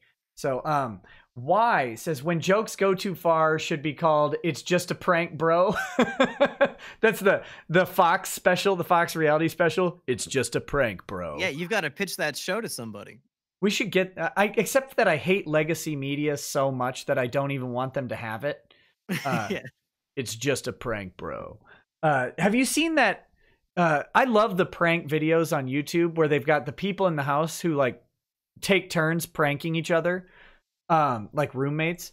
I saw one where a guy, he set up like a really obvious tripwire in the threshold between a carpeted room and a hardwood floor, like going into a kitchen. And then he sprayed Pledge all over the hardwood floor. So the guy comes downstairs and he like sees the tripwire and he's like, yeah, fooled me. And he steps over it. And then he just eats it when his foot hits that, greased floor. Oh God, it was funny. But there was one of those pranks where like a girl acted like she killed herself and they had like, she jumped out of a window, but she didn't jump out of a window. She hid. I think it was probably fake, but it was a convincing enough fake that I liked it. But they had a body double down at the bottom, laying on the pavement with blood around her. So the guy like comes out and looks down. He's like, "Oh my God!" and he starts crying. It was good. It's the Reichenbach fall from Sherlock Holmes. They're ripping it off. Exactly. Okay, so Tassia says, obviously she will also hashtag me too Vic and blame him. I'm not sure who she is in that case. Oh wait, that's what's her face? Why can't I remember her name? Jackie. Jackie will blame Vic Mignogna for this. According to James says, can I get a couple of F's in the chat for my boys Mumkey, Jumpkey, and Jungle Jimmy? Yeah. Yes, F for all of them. May they rest in peace. R.I.P. the Umkey brothers. Meximan and Cheese says, reality show idea, live stream people getting served. Oh, that'd be pretty funny. But most of the time it's just done very boringly, like to a relative or whatever.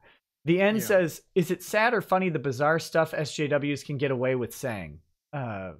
Both, I think. The Real Ack says, saw you on DSP's stream chat. Why you bullying him, bro? No, I was banned from the Wings of Redemption Twitch chat. So I forgot what other chat can I go talk in? So I joined Darkside Phil's chat and I told him I'm a big fan. Okay, I watched Mediker's video on Wings of Redemption. Yeah. And that guy seems a little bit out there. Hey, it's funny, yeah. Him and Darkside Phil are it's a stitch every stream. I love going in and saying, "Hey, what's up? I'm a big fan," and then I just get banned. I didn't even do anything. They're Weird. intimidated by my Twitch check mark next to my name. Oh, that's what it is. That's what it is. How many followers do you need for a Twitch check mark? I don't know if it's followers. I think it's watch time on Twitch and consistency with streaming. Oh God, I'll never get it then. I'll never get it. I'm so bad at streaming. If you do a dual stream like this and Twitch at the same time, you'll probably get it within 2 weeks. I think I got mine in 2 weeks. The dual stream's against the partner terms of service, though. If you sign a contract with them. That's the partner agreement, right? Right, but you're not a partner yet, so you can do whatever you want. I'm a partner.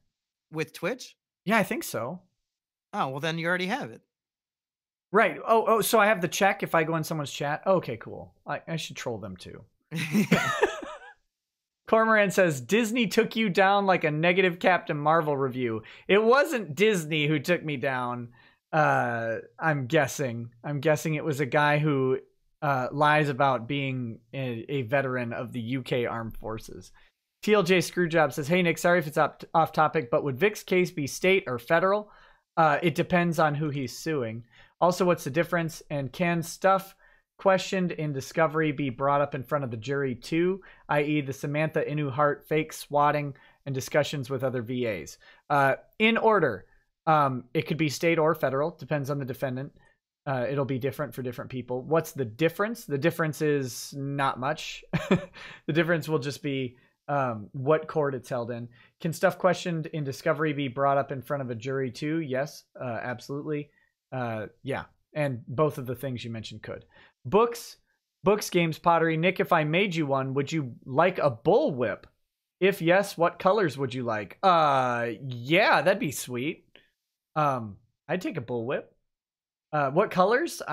Surprise me. I have no idea. What is an appropriate bullwhip color scheme, Mumkey? Probably just black or brown, right? I don't know. I didn't know there were options beyond black or brown. I mean, pink would be funny, but I don't know. Whatever Indiana Jones has, you should just go for that. But what if we want, like, Indiana Jones to have a pink bullwhip?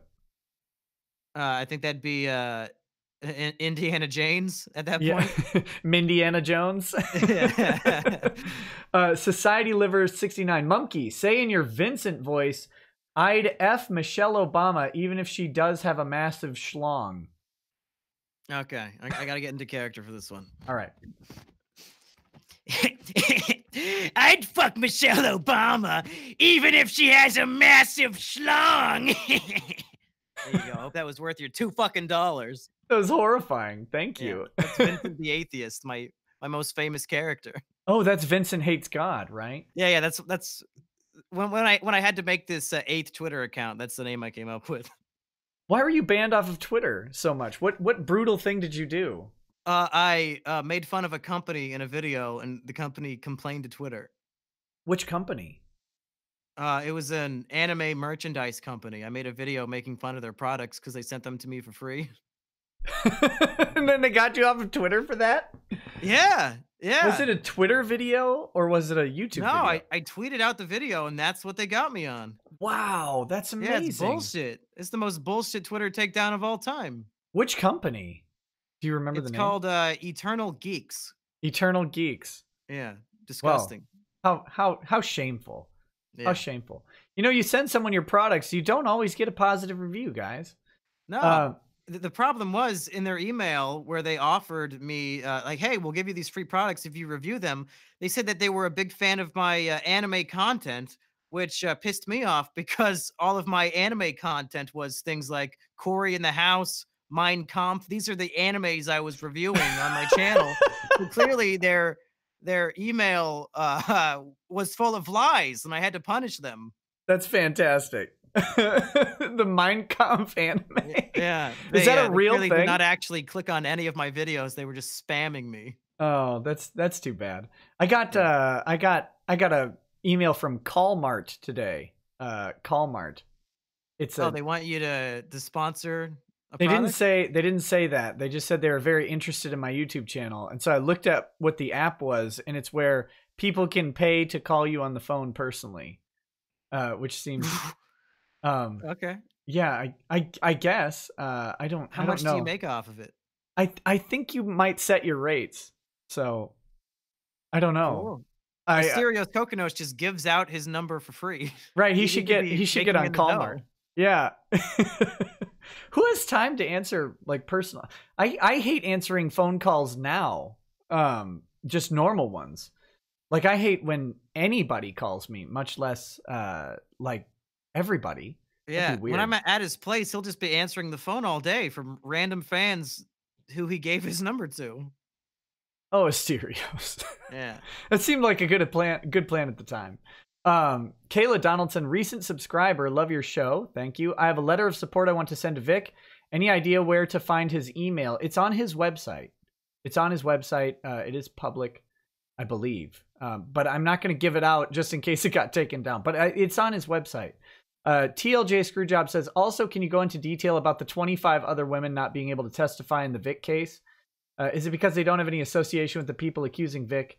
Because it seems that they're just anonymous people. No, the reason they won't be able to testify is because Vic isn't going to be, I don't think, suing them for what they said. He'll be suing the people who said defamatory things about him.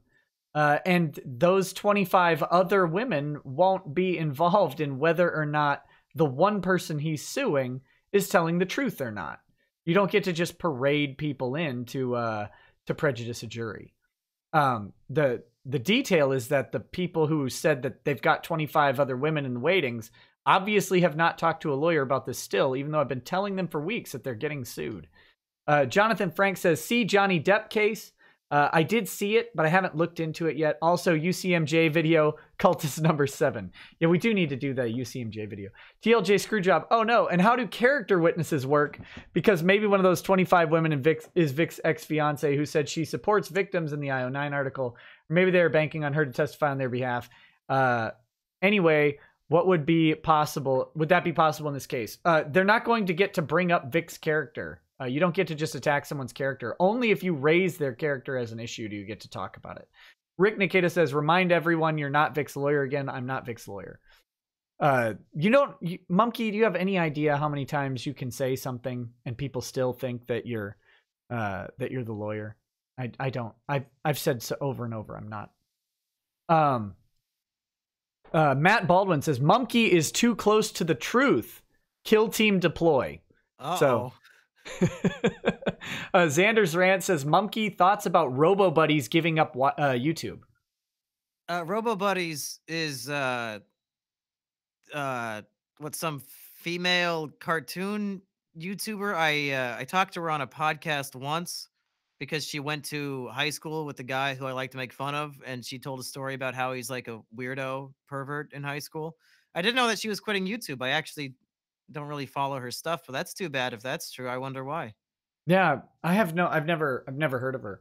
Yeah. I highly doubt a Chad dad would be watching some little girl making animations on YouTube, so it's probably for the best.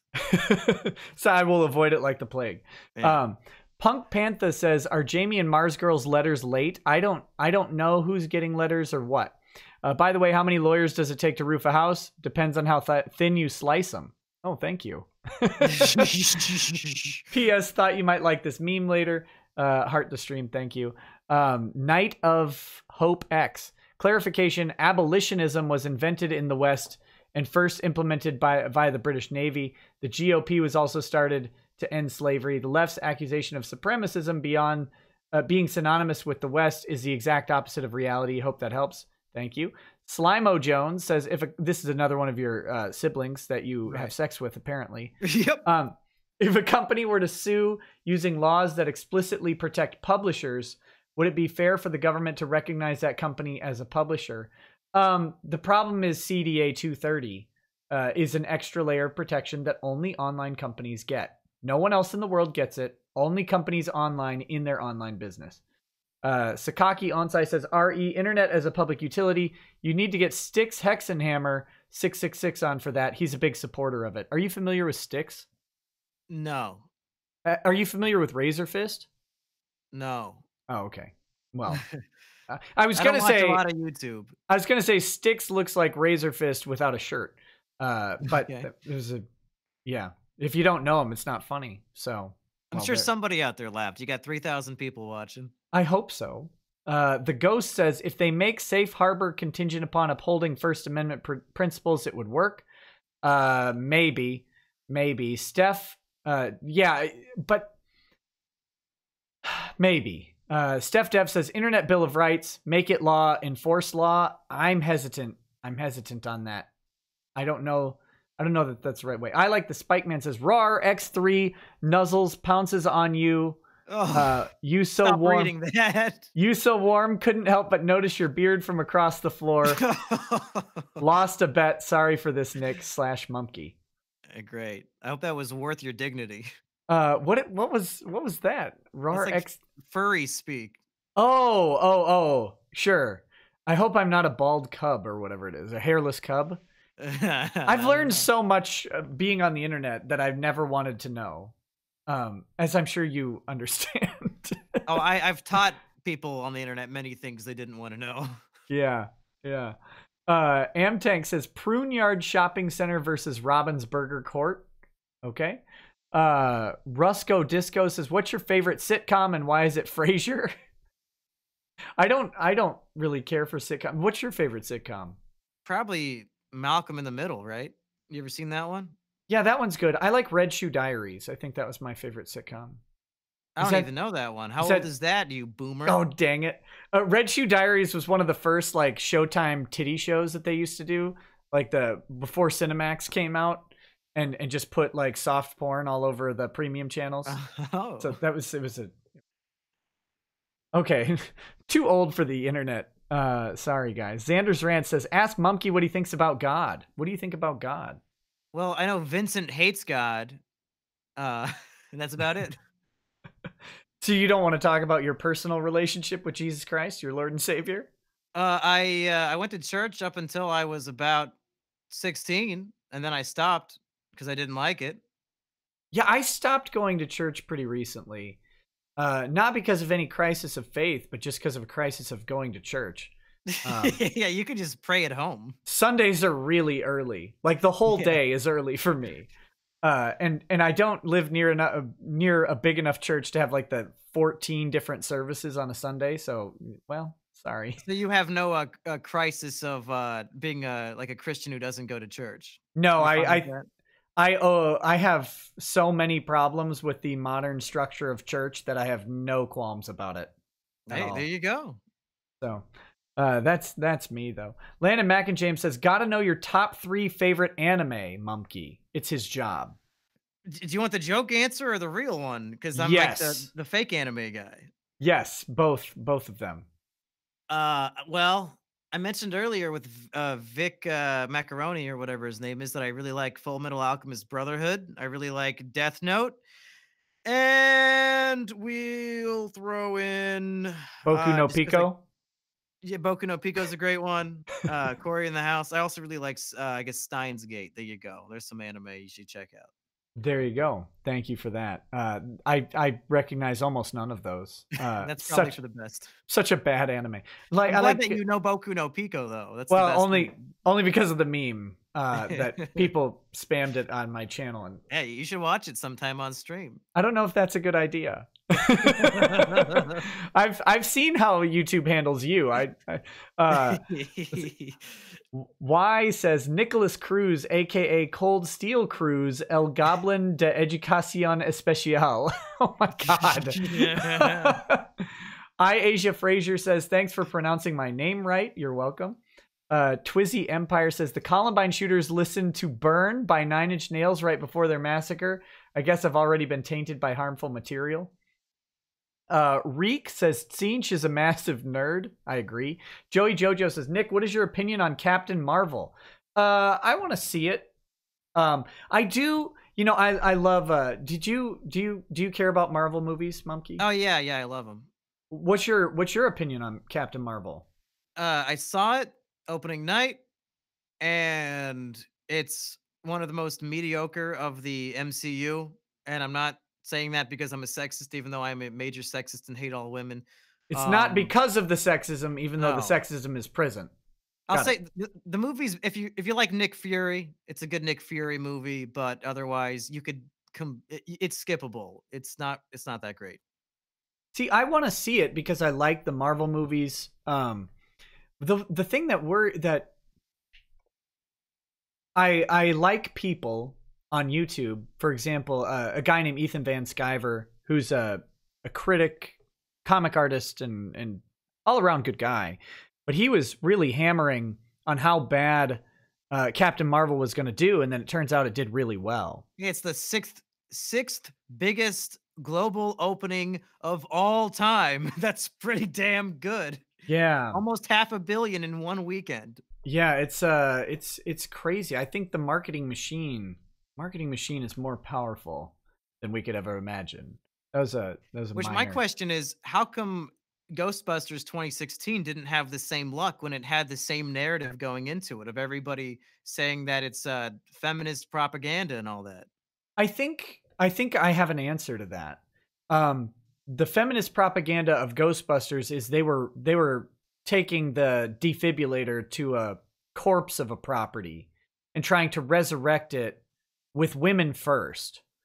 Now, had they resurrected Ghostbusters with the original male cast, had it be a fun romp, and then found a way to transition that into an all-female Ghostbusters sequel, I think they could have done it. I do think they could have pulled it off, but I think they jumped the gun trying to make it this initial going straight for like this social justice sort of feminist approach to a property that was so far in the annals of classic cinema. Does that make sense? Whereas Marvel is in this existing universe, and it's just a cog in that wheel.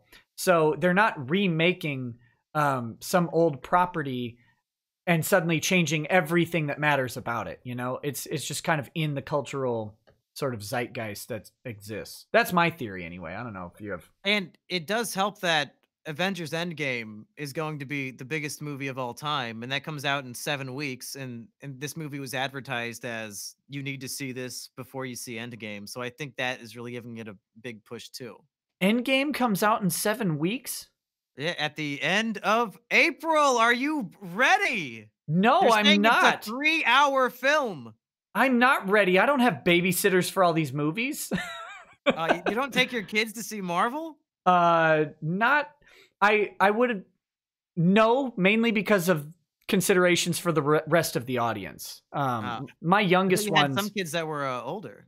Yeah, well, I have an 11, 8, 6, 3, and 1.5.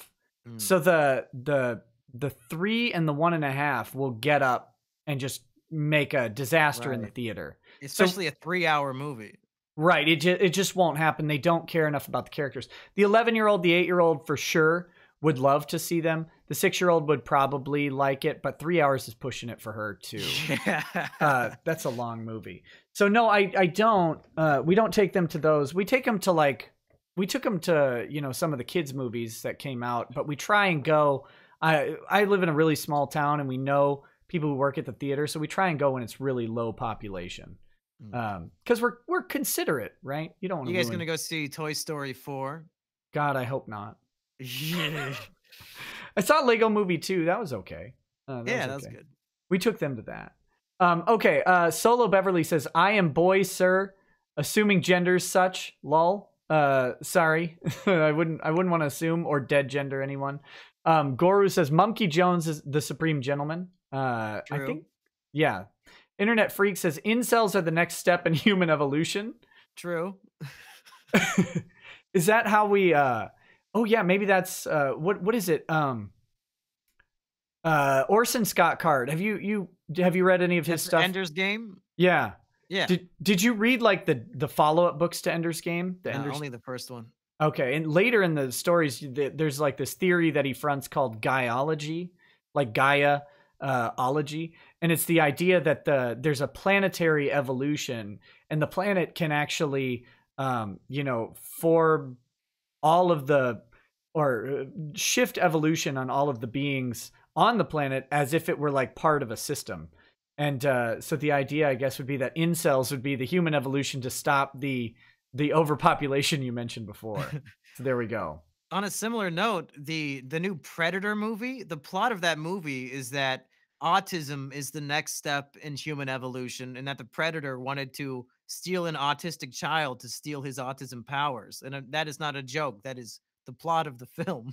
Was he successful in stealing an autistic child? It seems like that wouldn't be that difficult. No, I the autistic child's dad came and blew up the spaceship. I watched Mercury Rising, and I think you can. And I also watched The Wizard. I know you can get pretty far with an autistic child. I'm sad that the Predator was unable to succeed in his mission. That seems Yeah, that would have been a great evolution for the Predator. how embarrassing that is. Does he have like the autistic kid's skull with all the other skulls? That's what I don't know. Travis Whalen says, but women already have their robots dildos. Well, I guess men have fleshlights, right?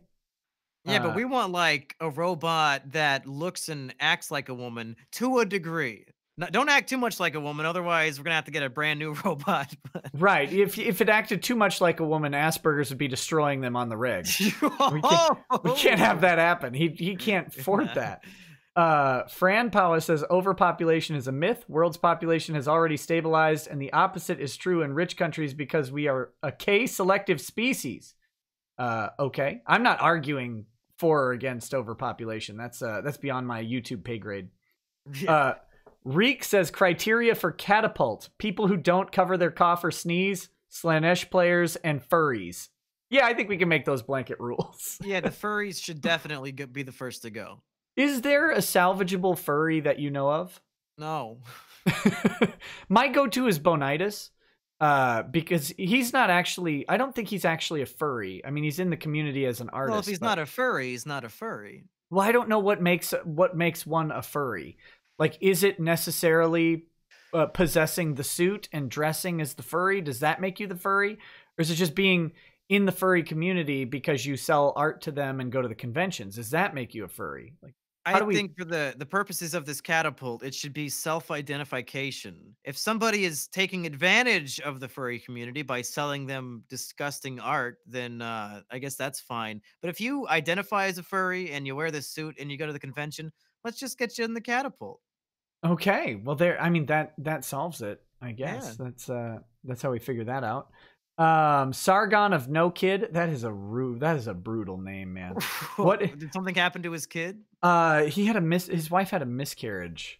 Ooh, that's a fucked up username. Yeah, it's like, I'm all for internet bans, but that one hits kind of close to home. Yeah. We had several miscarriages. They're awful. No. But in the past, and like I said, I'm with edgy jokes, but whew. What is your favorite appetizer from Applebee's, Mumkey? I might know a guy that can hook you up with an employee discount. Oh, come on. Do they have the Tex-Mex egg rolls that you dip into ranch? I like that. If they have that, I'll pick that. I'm noticing something with ranch here. Didn't you have garlic ranch as your... No, garlic butter. Oh, garlic butter. Okay, good. I'm glad you didn't perjure yourself just now. Yeah, nice try. The Coke Master says Mumkey Jones gonna... I think they do have those, by the way. They used to, at least. I usually eat them at Chili's. I hate Applebee's with a fiery passion. So I think everybody does. Isn't it microwaved food? Yes, it is. And I know people who like it and will go pay the ridiculous price for the microwave in a bag food. I can't remember the last time I went to an Applebee's of my own volition, or even at all. I've never gone that I can remember of my own volition. It's always because I'm having to attend an event or go to dinner with someone who insists on going there. And I spend the entire night making their life miserable by telling them how much I hate it. There's got to be a TGI Fridays or a Chili's nearby. Don't go to Applebee's. Not man. here, buddy. Not here. The closest we've got's a Grizzlies, and it is better than Applebee's, but it's also. Ugh. Okay, the Coke Master says Mumkey Jones gonna break your bones. Real women are overrated. 2D greater than 3D. Question for Mumkey. Any plans for retribution against Echo YouTube Echo?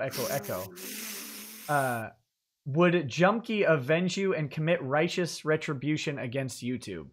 My only retribution will be if Nick's lawyer friend can hook me up with a decent lawsuit against YouTube. I'll get retribution in the court of law and get my channel back that way. Well, there you go. I hope we can do. Man, I hope we could do something. God, that would be great. Yeah. Lou V says Mumkey could pull off a good Lupin the Third costume. I think that's a detective anime, but I'm not familiar with it. I've heard of Lupin the Third, but I don't know anything about it. I've just seen literally the title. Rhino says a competitor won't emerge because YouTube has payment processors willing to sabotage, like MasterCard and PayPal. We saw it with Patreon versus Subscribestar. Probably true. Yeah. Cherno says you shouldn't be called a drunk YouTube lawyer. The drunk title is reserved for Kevin Can't Pass a Bar Landau. Talenseer says, Mumkey Jones, how dare you? The fedora is a dress hat. The only reason you need to wear a fedora is if you own a 3-piece suit. Where is your suit? I'm wearing it because somebody told me I'm a supreme gentleman, so I had to oblige. Well, you're in not a 3-piece suit, but part of a 3-piece suit. You just need the vest and a button up and a tie. I mean, does a gray T-shirt count as one of the pieces? Only if you're a professor. Oh, perfect. Which you are. I'm the incel professor of YouTube. Exactly. Guantanamo Bay. That's spelled B-A-E. Where is Mumkey's katana? Somebody did send me in the mail a real sword with my name engraved on it, but it's in my closet. That's beautiful. Yeah. Logan Michael says, unrelated, but Funko Pops are gay. Spread the word. Okay. True. 93 TJ says, Ron's back on Twitter. Said he had a stomach bug. Sure he did. Books, Games, Pottery says, I make nylon bullwhips. They can be any color, lol. Oh, man, then just surprise me. I would love and appreciate any color of nylon bullwhip. Ravelin1 says, perhaps the Twitter complainant Twit is someone who had a recent visit from a process server? Maybe. Kremet the Frog Hunter says, anyone know the day of Vic's court hearing / update? That no lawsuit has actually been filed at this point. There are no dates for court hearings.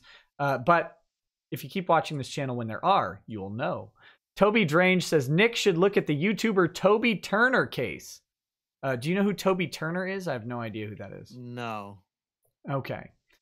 Good. Ron Toye's receding hairline says, love your work, Mumkey. That Pokemon Red LP was one of the funniest things ever. Good luck with everything. And can I ask where I can get that orange hat, preferably without time traveling to 1976 and mugging a Detroit pimp? Are they talking about this hat or my propeller hat? I think this one. I don't know that there were many 1976 pimps and beanies in Detroit, but you know he was the best pimp. That one was. This is another thing that somebody sent me in the mail. I've never actually purchased a fedora with my own money. I'm gonna have to get a YouTube channel, start a mail show, and have people send it to you. I'm gonna press X for doubt on you ever buying a fedora. I don't know about that one. You underestimate how cheap I am. I don't even. The last time I bought my own clothes was like a pair of socks. My mom still sends me shirts for my birthday. Oh, that's great. I still wear the same shirts I wore in college. So it's awesome. I'm with you on that. Who needs clothes? I hate wearing, the only thing I have to buy are stupid suits for court, and I hate it. Yeah. Gawker's Death Rattle says, Red Shoe Diary had Gates McFadden from Star Trek The Next Generation. Smiley face. There you go. Keck7 Go, lawsplaining all the crimes committed in Boku no Pico. I want this video even more than Denver versus Georgia. Remind me, give us Denver versus Georgia, you monster. Let's see. Well, I think the only crimes committed are in episode 1 where an adult has sex with a minor. Otherwise, it's all kids just being kids. That sounds, that's a terrible crime, though. Yeah, they wanted a list of the crimes in the show. That's the only one I could think of. Yeah, well, I don't know if I want to review this. I'll have to do it live. Love it. Live and blind. That's how we got to do it, right? You just go all in. Y says sixth best opening weekend after Disney made all the theaters only show Captain Marvel that weekend and mass deleting any negative reviews. Well, that's not true. Yeah, they deleted 50,000 reviews from Rotten Tomatoes, but all movies were in all the theaters this weekend. That's ridiculous. Yeah, I saw that accusation. I don't know where that came from. I can't imagine that Disney had the ability to do that. No. If you saw any other movie this weekend, then it's patently false. Well, there you go. I didn't see any. I can't prove this either way. I didn't see any movies this weekend. What do you say to that? Huh? If you look at they release box office reports for every movie every week. Wouldn't all the other movies for the weekend have been $0? I don't know. Maybe it's the cabal. The only person I know who saw a movie this weekend is you, and it was Captain Marvel. I'm just saying, if they removed the new Medea movie from theaters early, we would have, we would have seen riots in the streets like no other. Are the Medea movies still going to theater? Yeah, there's a Medea movie in theaters right now. I thought they just went like straight to Steven Seagal DVD. No, they still make like 50 million a pop. Oh my God. How? I don't watch them. I guess maybe they're good. I don't know. No, they're not good. How dare you? Good. How dare you be a racist on the stream and a transphobe? And sexist too. Exactly. Yeah. Goru says, speaking of Predator movies, when will Razor Fist be on to discuss the latest one? I don't know. I'd rather discuss 80s movies with Razor Fist. A Border Prince Warhammer lore says, Gaiology sounds like Eldar Lies Exterminatus. Yes, it's over for them. Caesar IOJPN, the Zoot Suit Riot, throw back a bottle of beer. So Squirrel Nut Zippers reference just for you, Mumkey. I'm guessing it's for you. Have you heard that song? I don't think so. Oh God, I keep forgetting that you're like not very old. Yeah, I'm like 12 years old over here. Zoot Suit Riot came out. How old were you in like 1998? 3. I think that's about when it came out. Oh man, might have been even earlier. It's a good song though. It's back when ska was briefly repopular. Which is a shame on our society. But Cherno says, just make sure Mumkey doesn't pick Kevin. Can't represent you until I blow a .2 Landau. And I actually met Kevin Landau in person. I was surprised. I thought he was going to be much uglier based off all the descriptions. No, I always thought he was very handsome. Yeah, he looked pretty good for an alcoholic such and such. I heard he had a nice set of legs on him. Yeah, Sarancha was really impressed by his butt. Yeah, do you think he does squats or no squats? Because would the squats make his butt too big? Ooh, I don't know. I'm not a fitness guru. Well, I just thought you might be a Landau butt expert. But oh wait, you're getting I only thought for about 5 minutes. That's all anybody needs. No, when I looked up his picture, I thought he was a very handsome guy, and I figured he's probably very charming. Not in court. In court, he seems to be abysmally bad. But I bet out of court, he's a smooth talker. Because I genuinely, Dick mentioned one time that it seemed like Maddox, or Dick alleges that Maddox is able to be convinced and swayed by handsome men. And I think that holds some weight to it with Kevin Landau. I think Landau sold Maddox on a bunch of prospects that were not going to happen. Yeah. But Xander Sarant says, Mumkey, me fave is your depression video. Sad no on YouTube. It's still up on my website, mumkeyjones.tv, if you want to watch my anime review of the the diagnosis of depression. That's one of my favorite animes. That sounds like a really good anime. Yeah. Harris says, what's your advice for Suits? Is penny pinching going too far like Men's Warehouse, or do lawyers actually go full Hugo Boss? You go with what depends on how successful of a lawyer you are at the time you're buying the suit. I say get something tailored that looks nice and is comfortable. I mean, same as anything. You don't need a $5,000 silk suit to go in front of a county judge. And that might not actually play well depending on what county you're in. But, if you're in New York practicing, you may want that $3,000 suit, or LA for sure. If you're in the entertainment law, you got to look as good as your clients. There's a whole different thing. Out here in the country, I barely even wear clothes. Well, man, that's all the chats. Anything else you want to talk about before we wrap up? You've been on for a long time. I really appreciate it. Yeah, I don't usually stream for longer than 3 hours, but it flew by. It's been a fun show.